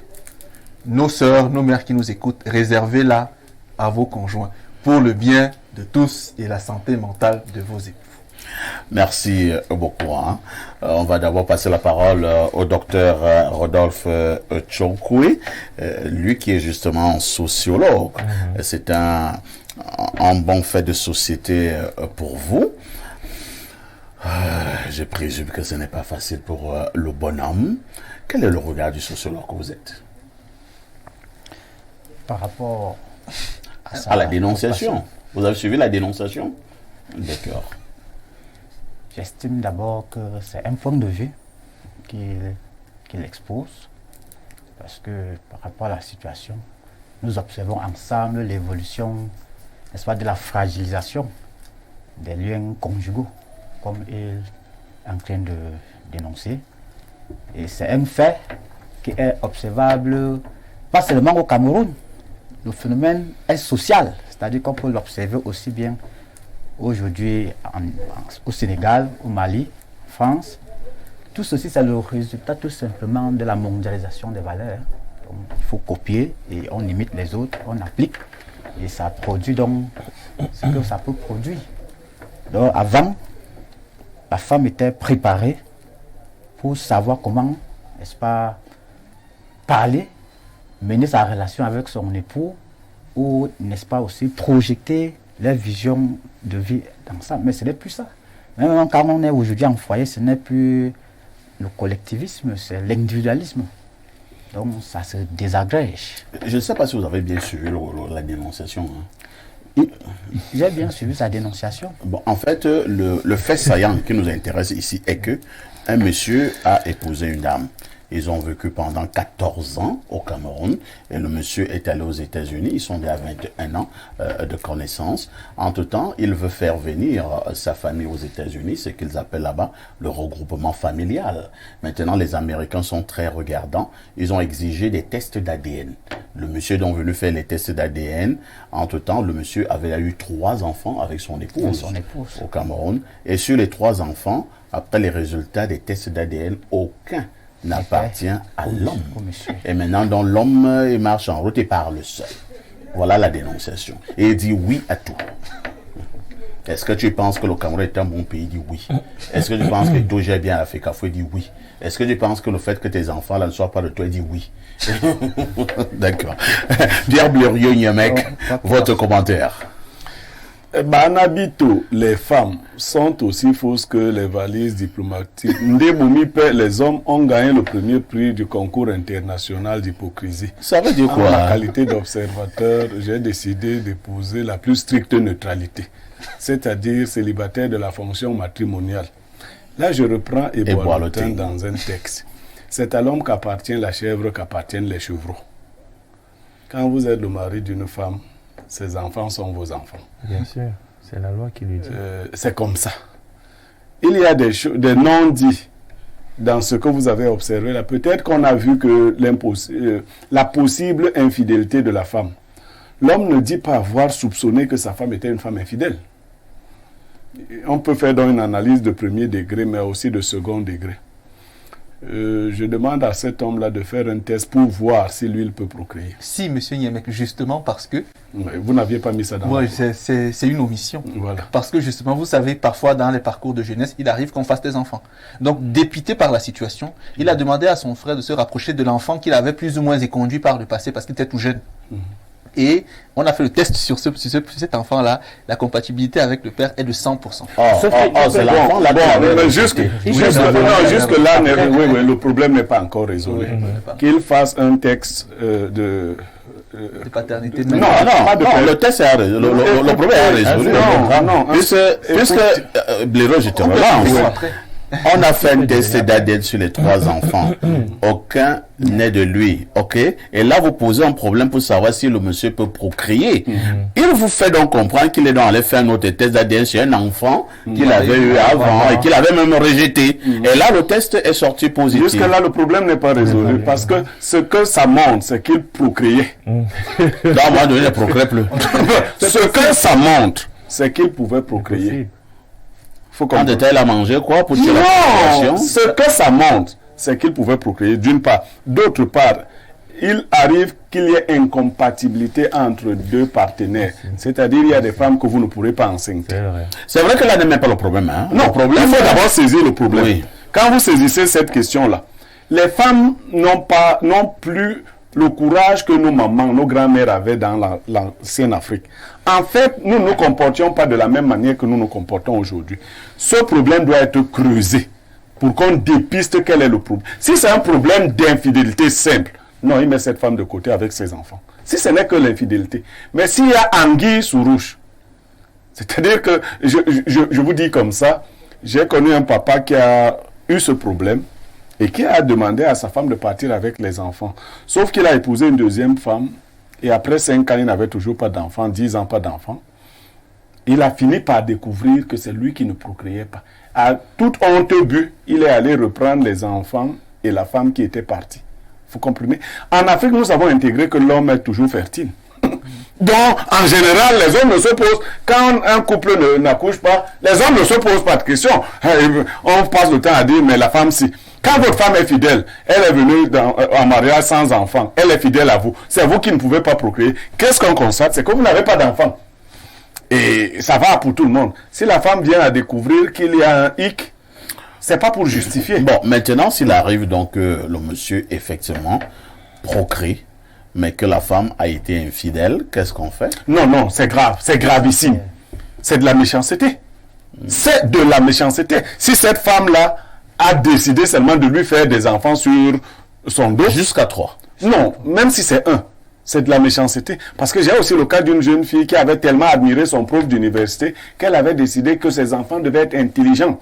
comme son prof d'université. Elle a vivait commencé donc à avec son séduire mari. le prof. Non, elle vivait avec son mari, mais allait à chaque fois faire les enfants avec le prof et revenait tranquillement pour que ses enfants... Une grosse sorcière. Une grosse... Ça, c'est de la Merci beaucoup, Renaud Eboto. Que faisons-nous en pareille circonstance? Bon, ayons quand même un peu de respect pour les femmes. Moi, j'ai... Les femmes qui trompent les hommes Non, et qui vont faire des enfants avec des professeurs d'université et n'en font pas avec leur époux. Un homme ne dévoile jamais l'infidélité de sa femme. C'est ce qu'on nous enseigne Dans aujourd'hui. l'Afrique ancienne, oui. Voilà, dans l'Afrique, c'est comme ça. Un homme ne parle pas en public de l'infidélité de sa femme. Donc, quand j'ai fini de dire Et lorsque ça, la femme a passé le temps à faire des enfants avec nos voisins, On meurt avec. on meurt avec, Ce sont vos enfants. on n'en parle non, ce ne pas. sont pas mes enfants. Ce sont tes enfants. Et la loi camerounaise... On a ce bien. Et la loi camerounaise dit, et je rejoins Blériot là-dessus, que les enfants nés dans le mariage sont supposés réputés. être la Cela les signifie enfants du encore mariage. oui, justifier ces infidélités. Non, pas du tout, pas du Je tout. peux libider tel que ça écrit. Hein. Oui. L'enfant de la femme mariée a pour père le mari de sa mère. Voilà. Donc, quand on a fini de dire ça, moi personnellement, je ne crois pas au mariage à distance. Donc, je ne Non, sais les pas. enfants Non, sont nés pendant qu'ils étaient encore ensemble. Ah, ils étaient encore là. Parce que leur aîné enfants. a 13 ans. Donc, ils avaient vécu au Cameroun pendant 14 ans. Non, là, ça veut dire Et que... aucun n'est son enfant, sur les 3, aucun. C'est-à-dire que la femme n'a même pas eu pitié, même qu'un seul soit même quand même... Bon, maintenant, il faudrait qu'on évalue les mécanismes qui conduisent au mariage. Est-ce que les femmes aujourd'hui vont se marier avec un monsieur par amour ou alors parce qu'il faut se marier à un moment donné de sa vie pour fuir peut-être la chambre familiale à la maison? Est-ce qu'on se marie pour les bonnes raisons? Est-ce que voilà, il faut interroger tous les mécanismes qui conduisent maintenant les femmes au mariage. Bon, maintenant elle peut se retrouver avec un monsieur à la maison qu'elle a épousé juste parce que il lui accordait, enfin il pouvait lui apporter cette sécurité là du mariage, peut-être prendre soin de son papa malade. Et a donc décidé de faire peut-être ses enfants avec son amour de jeunesse. Ça c'est aller voir. Mais moi, je pense qu'il faudrait quand même que l'on se penche sur le problème de fertilité du monsieur.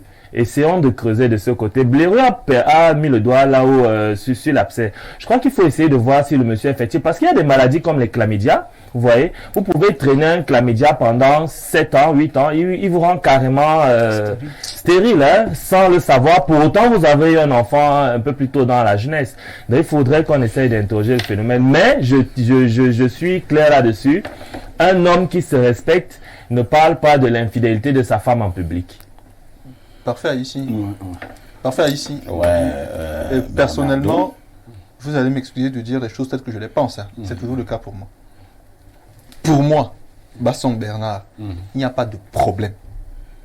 Mais pour la société, il y a un problème. Il n'y a pas de problème parce que l'enfant qu'on me donne, c'est mon enfant. Ça, c'est moi. Je l'ai toujours dit sur ce plateau-ci.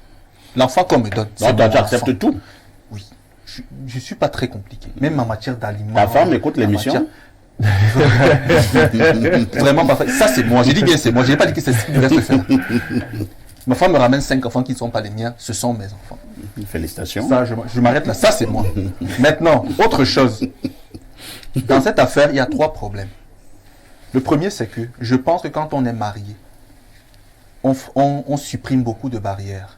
Si après 3 ans, votre mari n'est pas fécond, vous appelez ses parents, ses frères, vous leur dites, écoutez, je suis une femme, j'ai l'impression qu'il y a ci, il y a ça pour votre enfant. Dites-moi comment le lui dire, dites-moi comment on fait. Et au mieux, vous dites... Parfait, j'interromps le jeune. Non. Bernardo. Non, on n'appelle pas dans l'intimité la famille, tu es mort. Vraiment, on ne le fait pas. On n'appelle pas pour ces questions-là la famille, tu es mort. Non, vraiment, il faut... Monsieur, je peux avancer, non? Oui, avance quand même. Au mieux, vous appelez votre époux et vous lui dites crûment, puisque parfois ici on est marié, il faut qu'on soit en équilibre. Ça sert à quoi de cacher cela pour qu'il découvre cela 15 ans plus tard? Donc si la femme, moi je pense que ce monsieur est fécond, mais je le saurai d'ici après-demain, parce qu'il a justement engagé des mécanismes devant les médecins pour essayer de savoir. Donc je pense que même si jamais elle avait constaté qu'il est fécond, il est infécond, elle aurait pu lui dire que papa, depuis 3 ans, allons faire les tests. La femme elle-même ne sait pas que le monsieur est un fécond. Parfait, ici. S'ils ne sont pas allés à l'hôpital. Je pense qu'il y a beaucoup de Et vous tests savez prénataux que qu'on fait aujourd'hui. beaucoup de dames- qu'on fait aujourd'hui. Oui. Aujourd'hui, avant de se marier, on fait beaucoup d'examens prénuptiaux. Et je pense que ces examens-là aident Combien justement sont à ceux voir... qui font vos examens prénuptiaux là? En fait, moi je pense qu'on devrait le C'est un faire. Français. Non, c'est pas Oui, on devrait. Là, je suis on d'accord. devrait le faire. Voilà. Et donc, je pense que si cette femme a constaté qu'il n'était pas fécond, elle devait lui dire, peu importe le moyen, qu'il y a problème, je constate ci ou ça. Parce qu'aujourd'hui, c'est beaucoup plus grave. Le second problème que je constate, c'est quoi? C'est que si les 3 enfants nés avaient une même souche au niveau de l'ADN, Ah, ils sont de père différents. on aurait aussi. pu dire que voilà, elle a juste été avec un homme, peut-être qui dans le phénotype ressemble à son mari et qu'elle voulait avoir avec des enfants qui ressembleraient à son mari. Sauf que les souches sont doubles.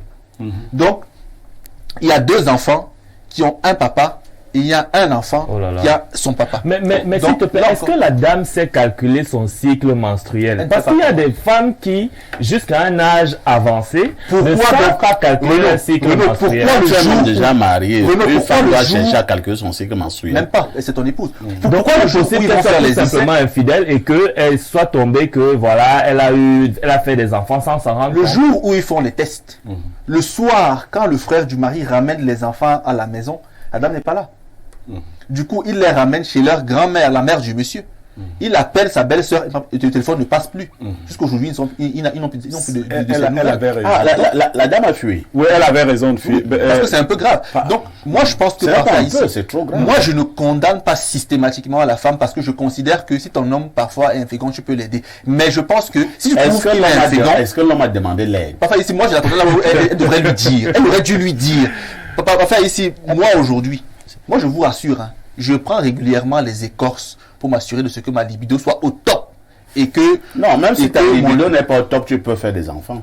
S'il n'y a pas un en rapport. fait, ce que je veux dire, c'est que je me rassure de la Non, ça qualité. n'a rien à voir avec les gens qui sont faf. Parfois ici, à mon fils, je dis chaque jour que pour être un bon homme, il faut avoir avec sa femme des rapports sexuels de qualité, pas de quantité. C'est-à-dire, vraiment, Comment tu mesures le rapport de qualité? Parfois ici, non, il y a... C'est-à-dire, il y a des choses. Quand tu sors, tu sors de là, tu dis que non, le rapport a été de qualité. Et j'insiste dessus. Sauf qu'aujourd'hui, donc, moi je pense que parfois ici, il faut prendre 5 minutes par chaque jour pour respecter les femmes. Parce que les femmes, vraiment, quand ils disent qu'elles veulent faire des choses dans ton dos, Satan s'assoit au premier banc, il met la veste. Le chapitre Et 1. prend le cours. Parfait, ici. Oui, Blériot, avant que nous lisions les Oui, messages. parce que nous devons faire des choses très pédagogiques. Allons-y. Nous parlons là des enfants et de l'Afrique. Non seulement à l'adresse de Bernardo, mais à l'adresse des Africains. Bernardo, si tu es et tu l'es psychologiquement équilibré, c'est une bonne chose. Très peu d'hommes imaginent même qu'on puisse leur dire d'aller à l'hôpital. Ouais. Très peu. L'idée même qu'il ne peut pas procréer, c'est la mort. Si tu oses lui dire que bon, comme tu ne procrées pas là, est-ce qu'on peut trouver une solution? C'est encore la mort. Première, ça c'est d'un. De deux, le fait que les enfants ne soient pas du même père me conforte à l'idée que cette femme ne trompait pas cet homme. Parce qu'elle n'a pas voulu, elle n'a pas cherché une relation. Je peux même vous assurer que les géniteurs de ces enfants ne savent pas qu'ils en sont les géniteurs. Vous comprenez le plan de la femme? Parce que écoutez, dire à un homme qui te fait l'enfant, toi une femme mariée, pour suppléer un manque ou pour pallier un manque à la maison, lui dire que tu es le géniteur de l'enfant, c'est affaiblir toi-même la femme. Parce que demain, il pourrait te faire du chantage. Exactement. C'est-à-dire, la femme se rappelle seulement être allée avec le DT. Le DT, bon, il a fait un truc. Il ne sait même pas qu'il a été lui-même piégé pour laisser de la semence quelque part.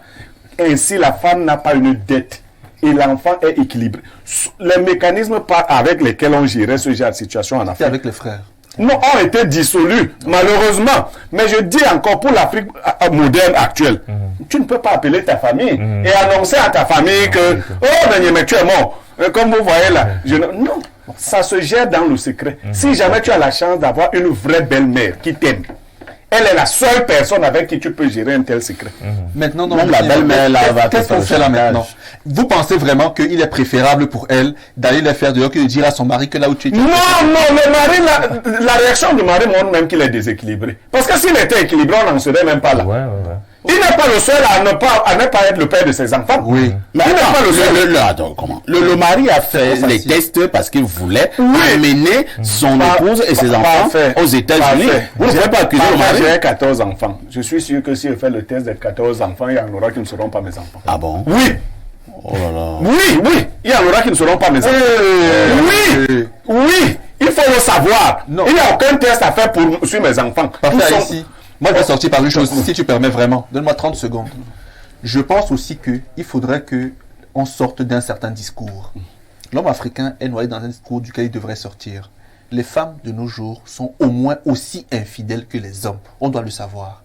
Les femmes supportent mieux ce genre de choses parce qu'elles sont préparées à ce que les hommes seront toujours vicieux. Les hommes ne sont pas préparés à cela. Voilà pourquoi c'est qu'elle les choque tout le temps. Les femmes aujourd'hui sont au moins aussi infidèles que les hommes, si ce n'est même plus. Donc Merci. moi je dis seulement à ma chérie, réserve-moi la période féconde là. Et Boileau, tu nous l'avais dit. Hein. Le reste, au Kenneth Longuet. Et Boileau, tu nous avais dit que quand il Vraiment. prenait une épouse, une femme, il en a tellement pris. Il avait un code. Il s'était dit commandement. Le premier commandement, tu fais permis. Et dès que tu tombes sur un commandement, il te chasse. Et l'un des commandements était justement qu'il demandait à la femme qu'il avait de lui réserver toujours la période féconde. Voilà. Bon, le reste, ce n'était pas important. Voilà.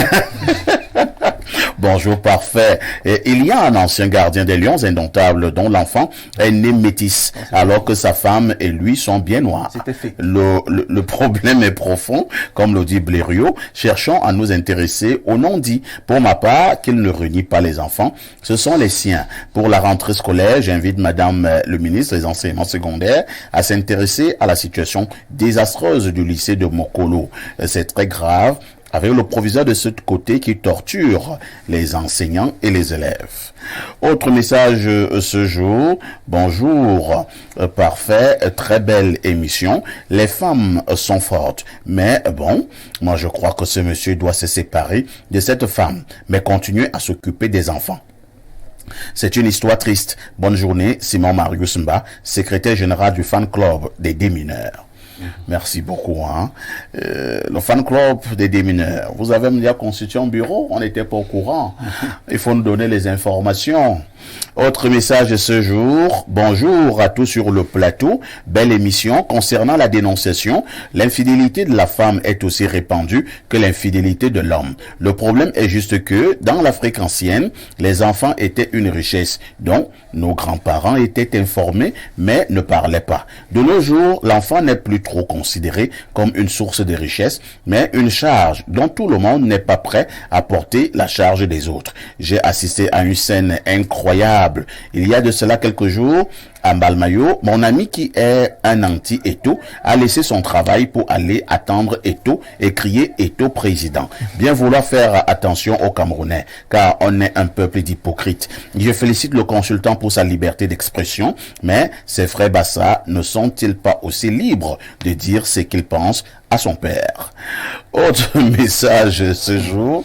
Bonjour les barreaux. Parfait, cette femme est naturellement infidèle. Là, Bernardo nous dit que l'enfant est arrivé très tôt dans ce couple. Je parie également que l'homme a un problème. Sinon, la femme ne peut pas avoir 3 enfants et 0 pour le monsieur. Rodrigue Tchunje Baganté de Luxe Douala Bonanjo. Mon ami Rodrigue, l'enfant peut avoir 10. La femme peut avoir 10 enfants, aucun n'est de Parfait ici, oui, si vous permettez. On nous a dit que le couple vit ensemble depuis combien d'années? 21 ans. Voilà, 21. 14 au Cameroun, Oui. 7 ans. Le premier enfant à quel âge? 13 ans. 13 ans. Est-ce que vous comprenez ce que ça signifie? Non. Durant les 21 ans où ils étaient ensemble, c'est là où il a fait... Oh, non, Bernardo, je pose un problème de logique. Oui, je veux comprendre. Le premier enfant à quel âge? 13 ans. Oui, Depuis là, là, ils se n'ont connaissent plus depuis un combien de temps? 21 ans. Ça veut dire qu'ils sont restés combien de temps sans faire d'enfants? Non, monsieur Nimek. Non. Qu'est-ce qui est non? Et ça, Quand il se met avec elle, il est un peu infidèle. Non, pas un peu. Bernardo. Et là, il fait son fils. Non, Bernardo, tu ne saisis pas. comprends. Tu ne saisis pas. Ok, vas-y. Le couple vit Mais ensemble veut faire depuis comprendre combien qu'il est d'années possible que en tout? ces 8 dernières années, le monsieur ait eu un problème. Le couple de vit procréation. ensemble depuis combien de temps total? 21 ans. Leur premier enfant à quel âge? 13 ans. 13 ans. Ça veut dire qu'ils sont restés ensemble combien d'années sans enfant? 7 ans. 8 ans. 8 ans. D'accord? Oui. C'est bon. Non, mais... Non! Est-ce que vous avez saisi la Vous problématique? négligez un élément Lequel? que je veux préciser. Lequel? C'est que durant ces 8 ans, il n'habitait pas dans la même maison et il a fait un enfant. C'est ce que je veux vous dire depuis. Que Il a durant- fait quel enfant? On s'est compris. J'ai bien précisé ici que avant d'épouser la dame, ils sont dans la même maison depuis 14 ans. Ils sont en couple sous le même terre depuis 14 ans.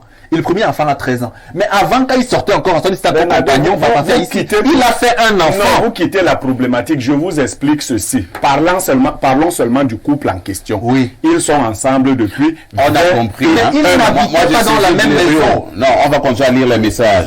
Bonjour à tous sur le plateau, s'il vous plaît. Monsieur Parfait, ici, j'ai un problème avec cette histoire d'avoir les enfants. J'ai déjà des pensées fatiguées. S'il te plaît, le numéro du père Blériot, il peut m'aider si je le lui explique terre à terre. Merci. Est-ce que Blériot... Oui, je peux l'aider. Tu es médecin. Non, il vous a dit. Tu es naturopathe. Il t'a dit s'il me l'explique terre à terre. Et donnez-lui mon numéro. Donnez-lui mon numéro. Blériot, tu donnes les enfants. Parfois, ici, quelqu'un vous pose un problème, ne contournez pas son problème. Il a dit qu'il explique le problème terre à terre. Ok, il n'y a pas de souci. Appelez-moi après l'émission. Voilà. Je vais vous passer le numéro de Blériot. Autre message ce jour. Bonjour, parfait. Il y a ton panel. Quelle est la part des Bassa dans le partage que Paulin donnait tout à l'heure? Belle Junior de Mbonjok. Je comprends pas la question. Oui, oui, quand on disait que telle société est pour les... Ah, d'accord, martiaux. ok. Bon. Je vous amène au 236. C'est RCA. la Centrafrique. Bonjour Perfecto, bonjour à tout le plateau d'Espace Miné. Dites à Bernardo que lorsqu'on tient son enfant en main, on cherche très souvent sa propre ressemblance sur l'enfant. Ça ne lui arrive pas. Dire qu'il accepte l'enfant d'où qu'il vienne, c'est trop dire. Signé Chouaib depuis Japoma. Autre message ce jour. Comment le gars Japoma, mais là le 236, on appelle ça Le roaming. le roaming. Bonjour parfait au panel. Vraiment, si ce monsieur est à l'écoute, qu'il prenne en compte le conseil de monsieur Blériot. Quand j'ai connu mon mari, il avait une fille qu'il a fait lorsqu'il était encore plus jeune. Et lorsque nous nous sommes rencontrés, nous avons eu un autre enfant avant de nous marier. Après notre premier enfant, la vie était difficile et nous avons décidé d'attendre avant de continuer à faire des enfants. Lorsque nous avons enfin décidé de faire d'autres enfants, ça ne venait plus. Sa mère disait que c'est moi le problème, que son fils a déjà eu au moins 2 enfants, donc il ne peut pas avoir le de problème. C'est un de ses petits frères qui lui a dit d'aller faire un spermogramme, puisque lui aussi, il peut être le problème. Les résultats sont sortis et c'est lui qui était le problème et souffrait d'azospermie. Azospermie, oui. Quand sa mère a su, quand nous sommes rencontrés de l'hôpital après le verdict, il était abattu. Il a quand même pris le traitement. Nous sommes entrés en prière et Dieu nous a bénis avec 4 autres magnifiques enfants qui sont ses photocopies. C'est bien comme tu as signalé qui sont ces photocopies. Sinon, moi, j'allais te soupçonner. Non, il y avait aussi la prière.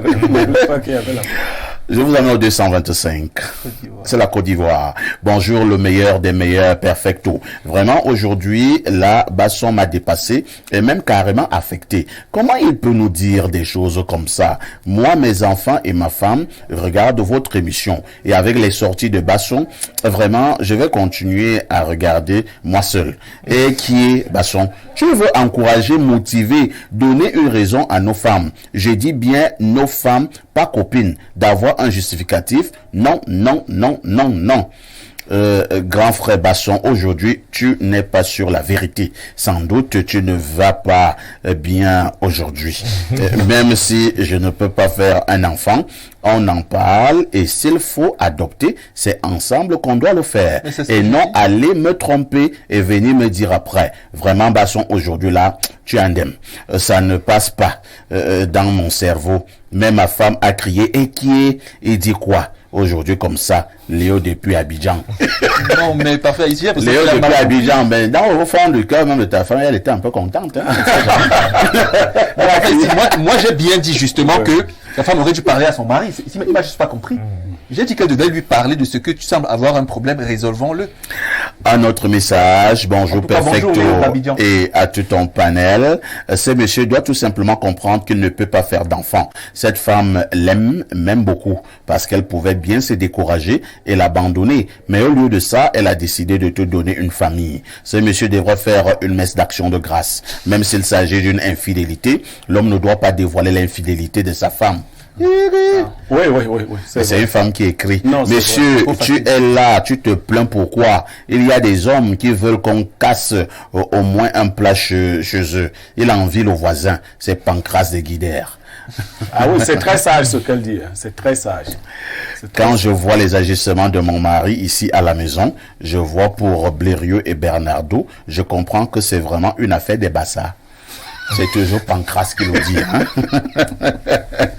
Elle est mariée à un bassin. Elle nous l'a dit. Voilà. Bonjour parfait au panel. S'il vous plaît, dites au monsieur qui veut des enfants que j'ai ces produits pour la fertilité à Longrich à très bon prix. Flavie Dongosso. Flavie, j'espère que ce n'est pas les histoires où vous vendez, vous prenez quelques écorces de manguier là, vous prenez de l'argent aux gens. Bonjour le panel, s'il vous plaît, le décompte est fait. Cette femme a tué un peu de partout. Ces petits Jésus de Parisot, de Walla. La femme l'a tué quoi? Vous avez des expressions bizarres, hein? Bonjour à vous par rapport à la longévité des DG et PCA à la tête des entreprises publiques. C'est le fait des dispositions légales relatives sur cette question. Vous avez, d'une part, la Constitution vous dit que le président nomme aux emplois civils et met un terme à leur fonction. Et d'autre part, on a une loi qui apporte une limitation d'âge. Et si on tient compte du fait que la Constitution est supérieure à la loi et que cette dernière n'impose pas une limitation, on peut dire que ces DG et PCA ne sont pas hors la loi. Mais cette interprétation n'est pas juste. C'est Jude du côté de soi qui envoie le message. Autre message ce jour. Bonjour parfait. Le CNC et le guichet unique, il met entre parenthèses, voilà, c'est Gus à Douala, sont pour les Bassa, Monsieur Noir à Douala. Le CNC. Et voilà le CNCC. Un Conseil national le CNCC et le guichet unique. Il met entre parenthèses là, il voit GUCCE. Guichet unique du commerce extérieur, c'est l'organisme. On dit que voilà pour vous là-bas. D'accord. Je vous amène au 226, c'est le Burkina Faso. Salut le plateau, Bernardo ne m'énerve pas là-bas. Paul depuis Ouagadougou. Bernardo énerve vraiment ce matin. Parce que j'ai dit que moi je prendrais les enfants. On part du côté du 240. Je pense à la Guinée équatoriale. Bonjour le sac de modérateur et à ton panel pour la dénonciation du jour. La femme est une vraie sorcière. Quand la femme veut devenir méchante, même le diable prend note. Un adage de mon village dit souvent, quand tu épouses une mauvaise femme, le diable te laisse tranquille, car tu auras son double au quotidien. Jules Hervé Fomo depuis la Guinée équatoriale. Ce sont les femmes que vous toujours du côté du 240, un autre téléspectateur, du côté de Mongomo. Bonjour monsieur Aïssi, Blérieux n'a pas bien compris la dénonciation. Le monsieur a fait 14 ans avec cette femme dans une même maison et 7 ans aux États-Unis. C'est pourquoi leur supposé premier fils a 13 ans. C'est Bobby depuis Mongomo. Je vous amène au plus 352. C'est le Luxembourg. Salut à vous sur le plateau et un bonjour très très particulier à mon ami Pierre Blériot. C'est toujours un régal de l'écouter. Pour la dénonciation, je pense que le monsieur doit quitter cette femme. C'est tout. Il n'y a pas de débat à faire. Même s'il est malade et ne peut pas faire d'enfant, sa femme devait prendre le soin de lui donner l'information. Enfin, qu'elle puisse trouver une solution ensemble. Lorraine depuis la Grande-Duché du Luxembourg. Autre message, on lit un ou deux, un dernier. Alors, il y en a qui passent autant à appeler. Rassurez-vous, vous allez appeler jusqu'à demain matin. Je ne prendrai pas. Donc, c'est peine perdue avec vos appels inutiles. Et cela m'amène à prendre un autre verre d'eau. Bienvenue à l'installation officielle du chef de la communauté Bangoulab du Centre, par Sa Majesté Yonke Jean, roi des Bangoulab. Fils et filles de Bangoulab, venez vivre ce grand moment d'échange et de partage pour promouvoir la culture Bangoulab. Au programme, mercredi 19 avril 2023, rencontre du chef supérieur avec les familles Bangoulab d'Obala et de Mbalmaï. Jeudi 20 avril 2023, rencontre du chef supérieur avec la communauté Bangoulab de Yaoundé au foyer Manjo de Manguié et de Biémassi. Vendredi 21 avril 2023, audience et séance de travail au foyer Manjo de la Carrière. Samedi 22 avril 2023, 10h, cérémonie d'installation du chef de la communauté Bangoulab du Centre, Dieu que Joseph Di Djambe Meni Teingankou, par Sa Majesté Yonke Kuika Jean à l'esplanade de l'hôtel de ville de Yaoundé. Contact 694 46 84 60 et le 675 73 57 85. Trop de commentaires en off, hein, et que d'aventures et mésaventures racontées. C'est pas important pour vous. Ce qui est important ce matin est que nous puissions parler de la rentrée du 3e trimestre dans notre République. Le Cameroun, les élèves et les enseignants ont donc repris le chemin de cours pour ce que j'appelle le dernier virage de l'année scolaire en cours. Je passe tout d'abord la parole au docteur Rodolphe Tchonkwe. Nous sommes unanimes. Les uns les autres le disent toujours que le 3e trimestre est un trimestre déterminant. Dans quelques semaines, les examens vont d'ailleurs débuter. Comment les élèves devraient aborder ces derniers virages? Déjà pour les classes d'examen, BEPC, probatoire, terminal, c'est de procéder au dernier réglage. Cela suppose quoi? Si jusqu'ici, un élève n'avait pas encore défini un plan d'action de travail, en un mois, on peut préparer un examen et on réussit. Ah bon? Déjà, bien sûr, c'est possible. J'ai préparé, M. Parfait, ici, mon bac à moins de 2 semaines. Et j'avais eu mon bac. Entre-temps, vous faisiez quoi? Entre-temps, quand je dis 2 semaines, ça ne veut pas pour autant dire que je n'étudiais pas. Le problème, c'est que certains attendent la dernière minute pour maintenant commencer à se donner la pression pour étudier.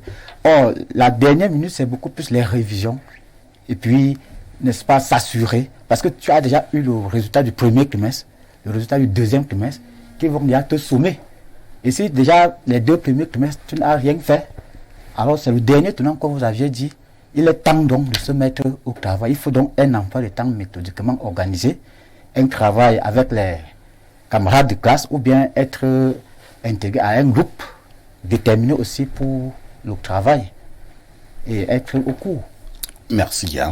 Pierre Blériot-Niemek, la rentrée scolaire pour le compte donc, du 3e trimestre, nous l'avons dit, débute au Cameroun ce jour. Avez-vous l'impression, lorsque vous avez regardé cette année scolaire, que nous allons là pour préparer encore normalement nos examens, même si l'information que j'ai eue en entrant dans ce studio fait état de ce que certains enseignants voudraient encore faire entendre leur voix en termes de revendication? Bon, ben, vous avez dit que le 3e trimestre est déterminant. Il est déterminant, certes, mais il se fait tard. Parce que le 3e trimestre, c'est moins d'1 mois. C'est le trimestre des fêtes. Vous avez démarré, hein? C'est le 17, n'est-ce pas? Et si vous projetez, l'école va s'arrêter au 18 mai. Parce qu'on va préparer le 20 mai. Ramadan, fête du travail. Il y a le Ramadan qui arrive, il y a la fête du travail, il y a les week-ends. Vous voyez, c'est moins de 20 jours de classe. On nous disait vulgairement qu'on ne nourrit pas la poule le jour du marché, mais la bonne expression, c'est qu'on ne nourrit pas exclusivement la poule le jour du marché. Parce que la poule doit avoir mangé avant pour prendre du poids. Si vous attendez le jour du marché, votre poule sera toute maigre, elle ne pourra pas prendre le poids ce même jour. Et vous courez des risques de surménage. Là, c'est l'enseignant qui parle. Vous voudrez tout faire. C'est pour cela que vous demandiez au docteur, s'il n'avait pas étudié toute l'année. Et lui-même disait encore que c'est la période des révisions. Tout à fait. C'est donc la période des révisions, mais davantage pour les classes d'examen. Parce que pour les classes intermédiaires, quelques-unes ont même déjà fait la 6e séquence. Donc, tout est fini.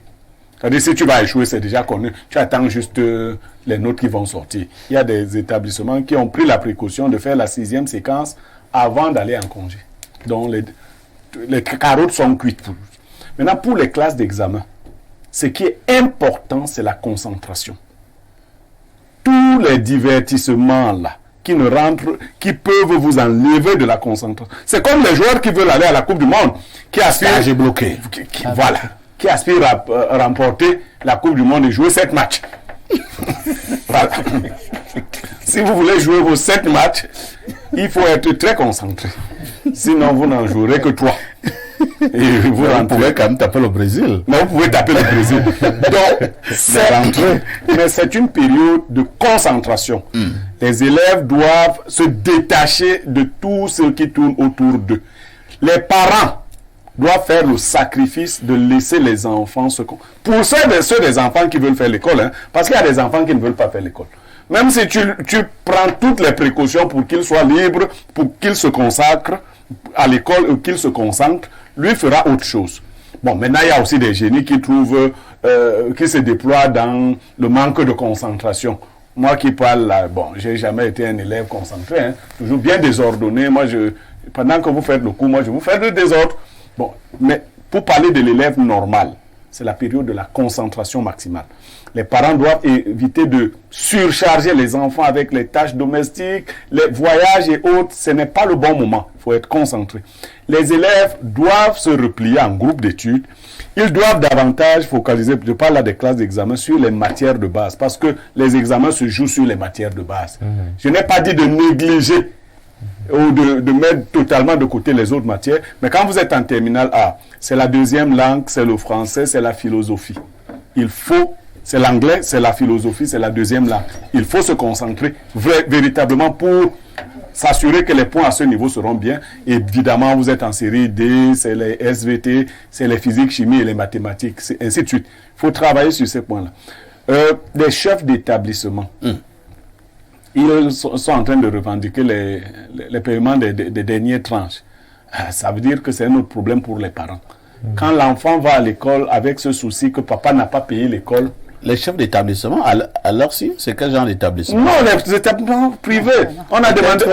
Peut-être les petits établissements. Non, pas fait. Vous avez payé. Mais les parents. Puisque. Bon, je ne vais pas frousser les gens ici. Moi, je connais les établissements où, au plus tard, en mi-janvier, tout est déjà réglé. Oui, mais pas fait. La pension de l'année, pas fait à régler.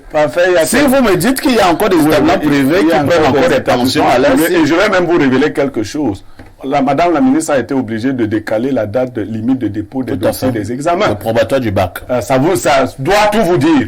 Que même les dossiers ne sont pas totalement complets. Les dossiers des examens, a fortiori le paiement des pensions et autres. Donc, c'est une période pendant laquelle les parents doivent accompagner les enfants. Les enfants doivent montrer de la concentration.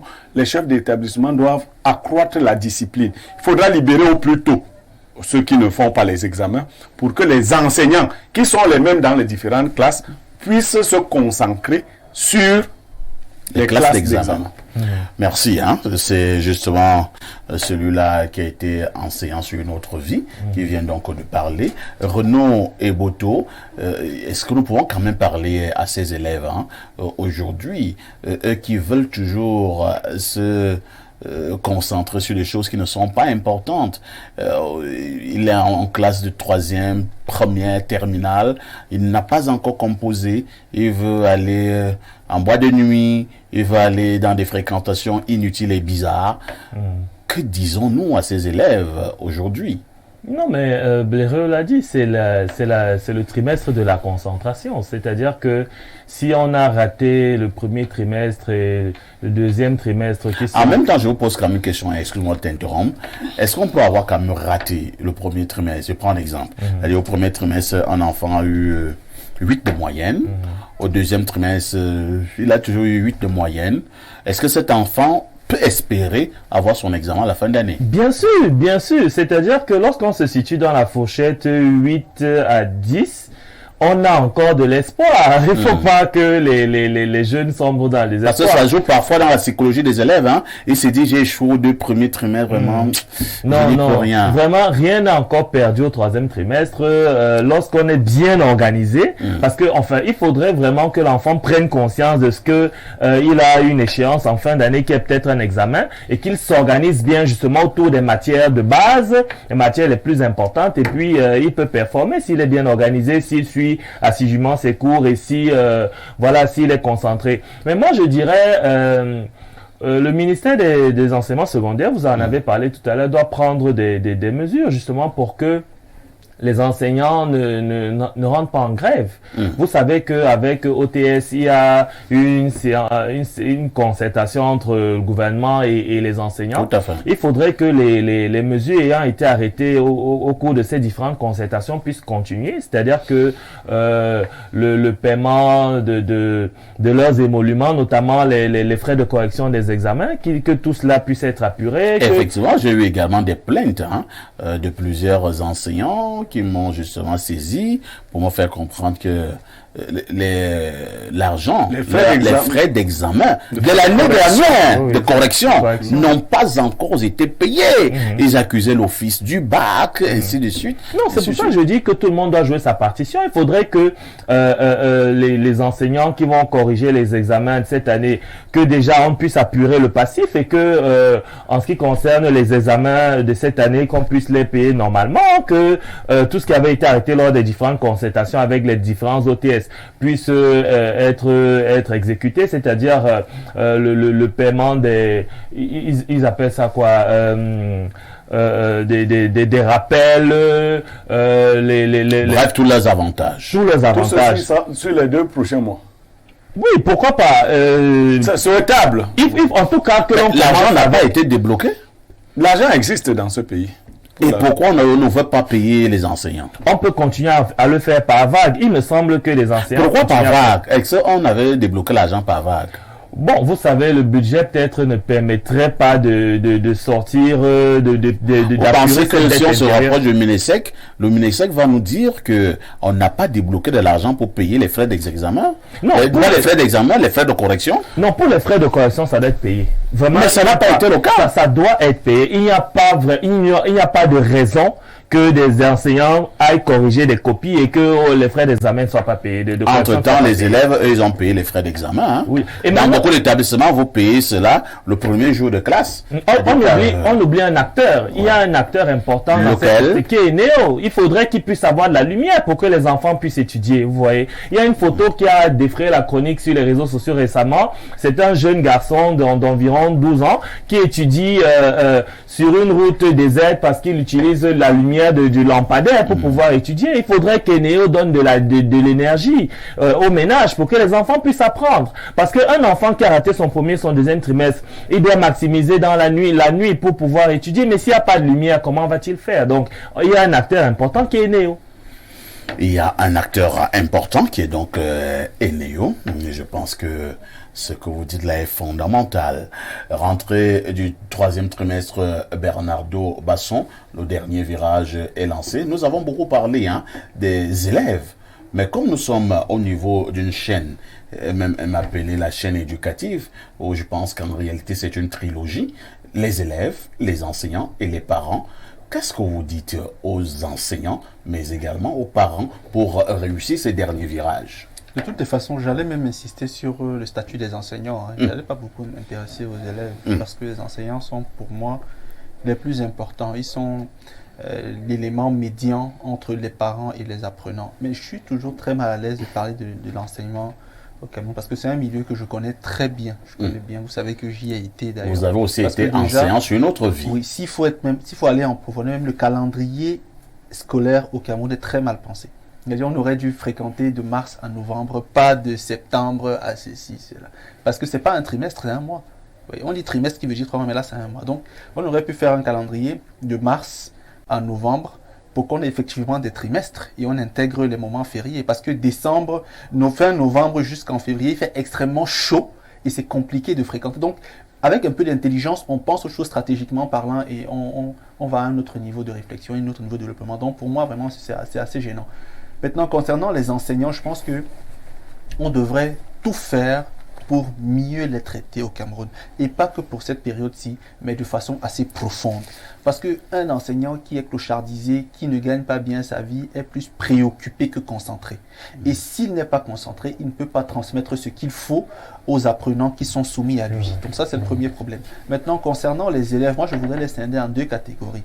Vraiment, pour les élèves qui vont nous écouter peut-être maintenant ou le soir, vraiment, battez-vous, donnez tout pour vous et pour vos parents. Pour ceux des élèves qui n'écoutent pas beaucoup, vraiment ne vous dérangez pas. N'étudiez pas. Insultez tout ce que vous voyez. Vous allez échouer.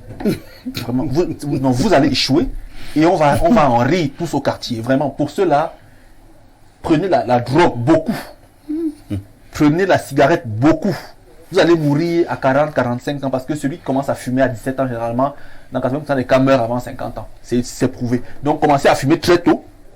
La chicha, la cigarette, buvez beaucoup, vous allez mourir avant 50 ans. On va vous enterrer, moi je serai encore vivant. Maintenant, comme je disais, pour ceux qui sont assidus vraiment, mobilisez-vous, donnez tout, battez-vous, rien n'est perdu pour le moment et on peut encore avoir de bons résultats à la fin de l'année, sourire tous ensemble. Merci. Perfecto, pour être enseignant, je suis dépassé et tout aussi étonné d'entendre un sociologue faire l'apologie de la médiocrité en vantant ces prouesses non conventionnelles, didactiquement parlant. Parlant de la prolongation de la date de l'OBC pour la gouverne de tous, le MINESEC a prolongé la date pour permettre aux proviseurs et intendants jongleurs qui tournent avec l'argent des examens d'être à jour. C'est Fabio Otama qui envoie le message. Nous allons prendre d'autres messages ce matin. Alors, qu'est-ce qu'on dit là? Bonjour El Perfecto et au panel. Le 3e trimestre est l'ultime période, surtout pour les classes d'examen.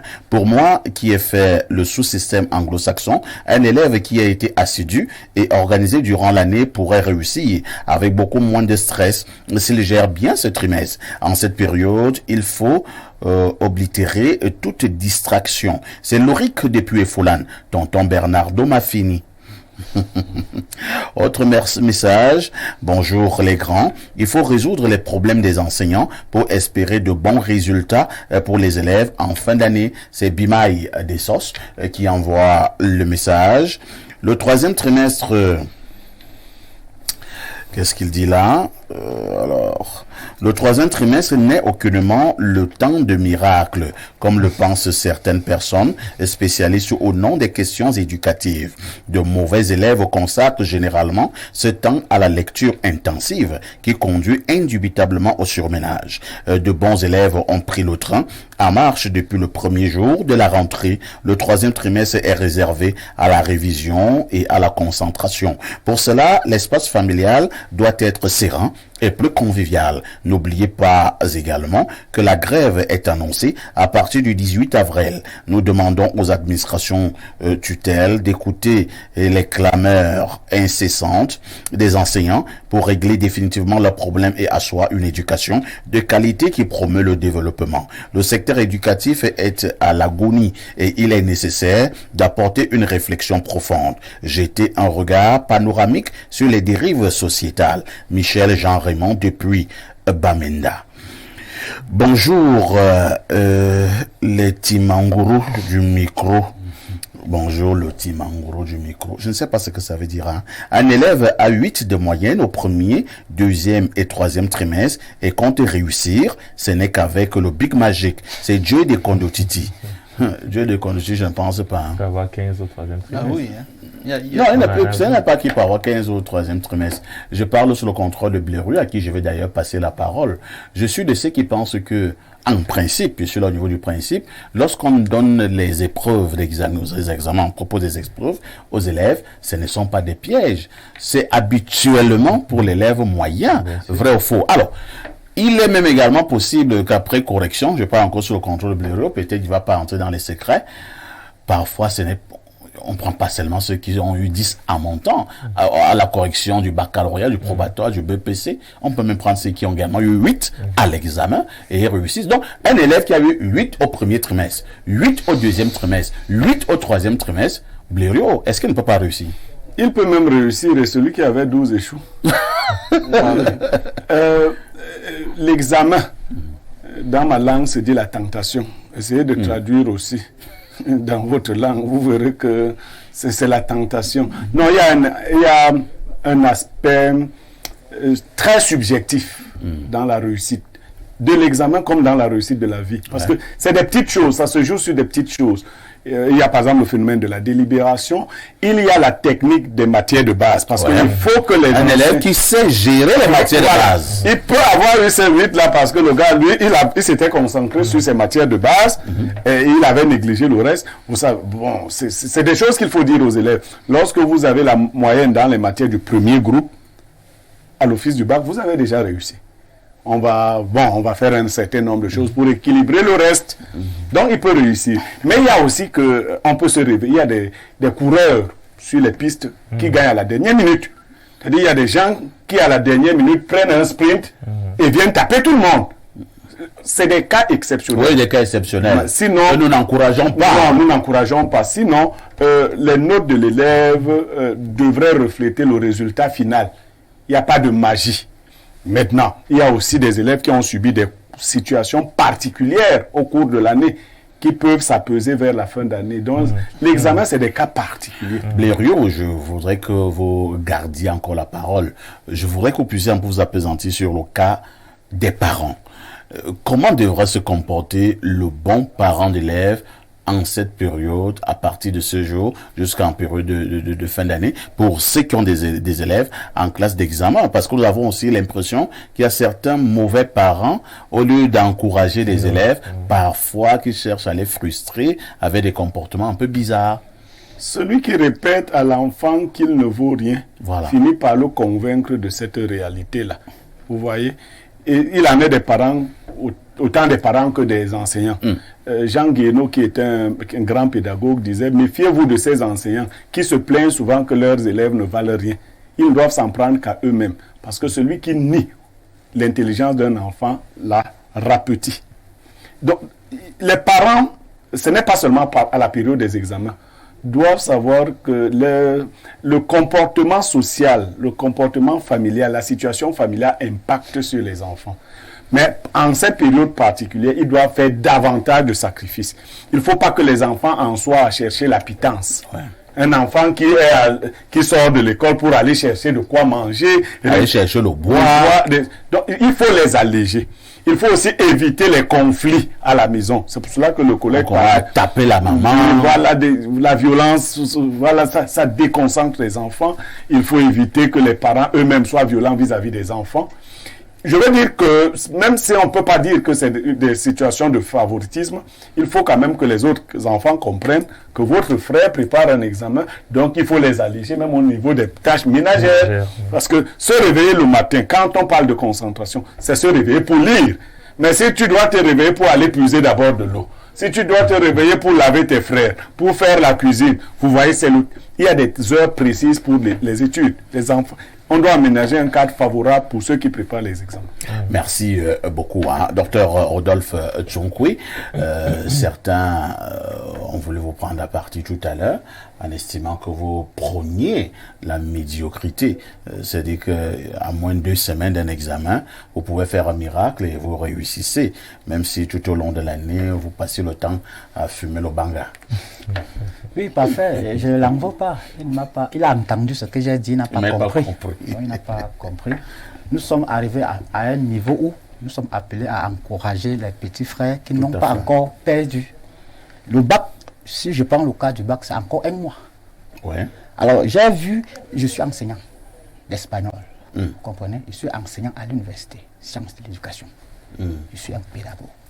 Je sais ce que ces 30 jours signifient les élèves qui préparent un examen. Donc je dis bien que celui qui a 7 de moyenne, jusqu'ici, il n'a pas 8 de moyenne, il n'a pas perdu. L'essentiel, les collègues l'ont dit, la concentration, il doit seulement s'approcher, n'est-ce pas, des camarades qui ont bien aussi travaillé durant les trimestres antérieurs et non s'approcher des faibles. Là, si tu as 8 ou 7 de moyenne, premier, deuxième trimestre, tu pars avec 6 de moyenne, 7 de moyenne, c'est pour aller où? Tu dois maintenant chercher à t'agripper un peu de tes camarades de classe qui ont pu faire des efforts pour arriver jusqu'à ce niveau-ci. Et j'ai parlé également de l'emploi du temps et de se mettre au travail. Il a dit, l'enjeu maintenant, comme le collègue a survolé, c'est surtout les enseignants. Parce que vous avez parlé tout à l'heure, mais dans le privé, c'est un peu différent parce que c'est un peu même parfois très dur pour les enseignants. À l'heure où ils doivent plutôt être là pour encourager, corriger les derniers sujets avec les élèves, c'est là où ils réfléchissent par rapport à leur salaire.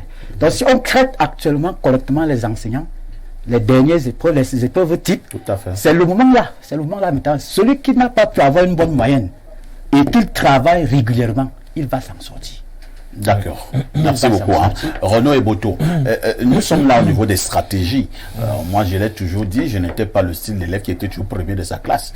Moi, je ne suis pas comme certains. Hein. Quand elle est à la télé, non, j'étais toujours premier. Non, je n'ai même jamais été premier. Mais quand moi, je suis arrivé au niveau des classes d'examen, j'étais un élève très futé. Surtout après partir la première, j'étais nul en allemand. Je ne savais pas comment j'avais fait pour choisir cette affaire.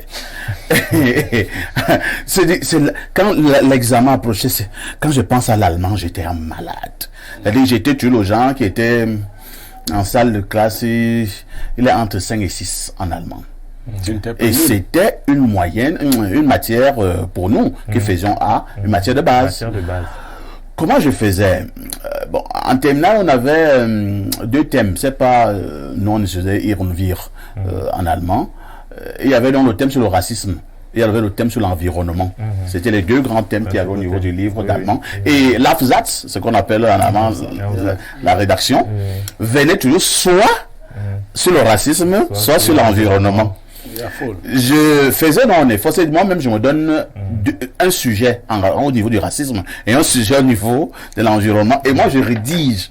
Comme je suis dans la maison, j'ai le dictionnaire, j'ai tout ça, je fais un Aufsatz à peu près bien et je montre à certains de mes camarades qui étaient bons en allemand. Ils m'aident à corriger un peu et tout et tout. J'essaie donc à l'examen. Si ça ne vient pas aussi le racisme, ça va venir sur l'environnement. Dès que le thème vient, je vois que c'est venu par exemple sur l'environnement. J'aime ma rédaction dans ma tête et je fais un effort d'être un peu dans le sujet en utilisant les expressions de ma rédaction qui est dans ma tête. Et je suis sûr que j'aurai la moyenne en Aufsatz, ne fût-ce que, comme c'était 100 sur 6 points, même 3 sur 6. Moi, je cherchais quoi en allemand? Je cherchais 6. Pour ne pas avoir la note éliminatoire. Si j'ai 6 en allemand, je ne peux plus échouer. Donc, pourquoi je dis ça ce matin? C'est pour dire aux élèves de classe d'examen, et je pense que Blériot un peu disent, les matières de base sont très importantes. Renaud, un enfant qui se concentre un peu plus sur les matières de base a un peu plus de chances également de réussir. Mais je crois que vous aviez également le Richie-Schorderfach. Non. Vous n'aviez pas ça? Non. Richie-Schorderfach, non, on avait Irnvir. Non, vous aviez ça, c'est une partie de l'épreuve. Vrai ou faux? Ah, non, c'est toi qui prononces mal. Vrai ou faux? Voilà. Bien sûr. Bon, il disait que c'était la loterie. La loterie, ça permettait d'avoir 2 points. Bon, enfin, oui, moi je voudrais tout simplement dire que il faudrait qu'on motive quand même nos jeunes parce que on ne le dit pas souvent assez. 70% de la population camerounaise a moins de 35 ans. Quand on a dit ça, c'est-à-dire que plus de 38% de la population camerounaise est encore scolaire. Donc, les jeunes scolaires ne sont même plus l'avenir du Cameroun, ils sont le Cameroun. Il faut le leur dire. Et donc, faire des performances à l'école devient important parce que c'est des performances qui permettront au Cameroun de se développer. Parce que le Cameroun, il changera. C'est-à-dire que les octos, là, ne sont pas éternels. Ils viendront à passer et puis il faudra justement qu'on ait une jeunesse vaillante, une jeunesse compétente pour pouvoir prendre la relève. Donc, on doit motiver nos jeunes, comme l'a dit Blériot. Faudrait que les parents encouragent les jeunes. C'est vrai que chaque parent doit apprendre à connaître son enfant pour savoir comment faire pour le motiver. Par exemple, moi, j'étais le genre d'enfant qui avait un sursaut de regret quand on disait que tu ne vas rien faire dans ta vie. C'est ça qui me motivait. Et là, tu prenais ça comme un défi. Ça devenait comme un défi. Je n'étais pas loin de toi. Voilà, donc ça dépend des enfants. Donc, chaque parent doit apprendre à connaître son enfant, savoir comment faire pour le motiver, pour qu'il puisse donner des résultats en ce 3e semestre qui est le dernier, finalement. Parfait. Merci beaucoup. La rédaction, oui, Bernardo. La rédaction? Schriftliche Ausdruck. C'est ça la rédaction en anglais? Oui, c'est pas Aufsatz, Ausdruck. Mais bon, je parle mieux bassin qu'allemand. C'est l'Aufsatz. Tu as fait allemand? Ok. En fait, on dit expression écrite. Schriftliche Ausdruck. Donc, on disait que l'allemand c'est pour les forts et l'espagnol pour les faibles à l'époque. Parfait, ici, moi, je n'ai qu'une astuce à donner aux apprenants. Oui, allons-y, Bernardo. Pas prenant sur mon cas. Moi, j'étais vraiment très brillant. Moi, j'étais premier. Et j'étudiais pas beaucoup. Maintenant, je dis, lisez avec des notes. C'est-à-dire, quand vous lisez, prenez vos documents et prenez des notes, vraiment des références, parce que ce qu'on écrit reste dans la tête. Au fur et à mesure qu'on réécrit des choses, on les garde. C'est ce que moi, je peux dire aux élèves. Parce que moi, j'ai pas de méthode. Moi, ce que j'avais, c'est que j'ai appris très tôt à contrôler mon cerveau. Donc, je gère les zones de mon cerveau particulièrement. Pour étudier, je sais que j'active le cortex frontal, je suis concentré, en 1 heure je lis, je retiens pour 20 ans. Donc il y en a, chacun est comme il est, moi je pense, mais je suis pas M. Niamek, moi je suis pas un génie. Bon, il y a quelqu'un qui me donne un message ici. Je suis d'accord, mais je dis ce sont des exceptions. Qu'est-ce qu'il dit? Bonjour parfait, nous avons vu des gens qui escaladaient, volaient le registre d'appel et cahiers de texte. On l'appelait Njoko. Tous les professeurs disaient de lui que c'était un aventurier. Mais il est le seul de son groupe qui a eu le probatoire. C'est Tchafaren Patricia qui envoie le message. C'est pas un bon exemple. C'est pas un bon exemple. Ça arrive. Dites aussi à vos enfants d'aller faire comme lui.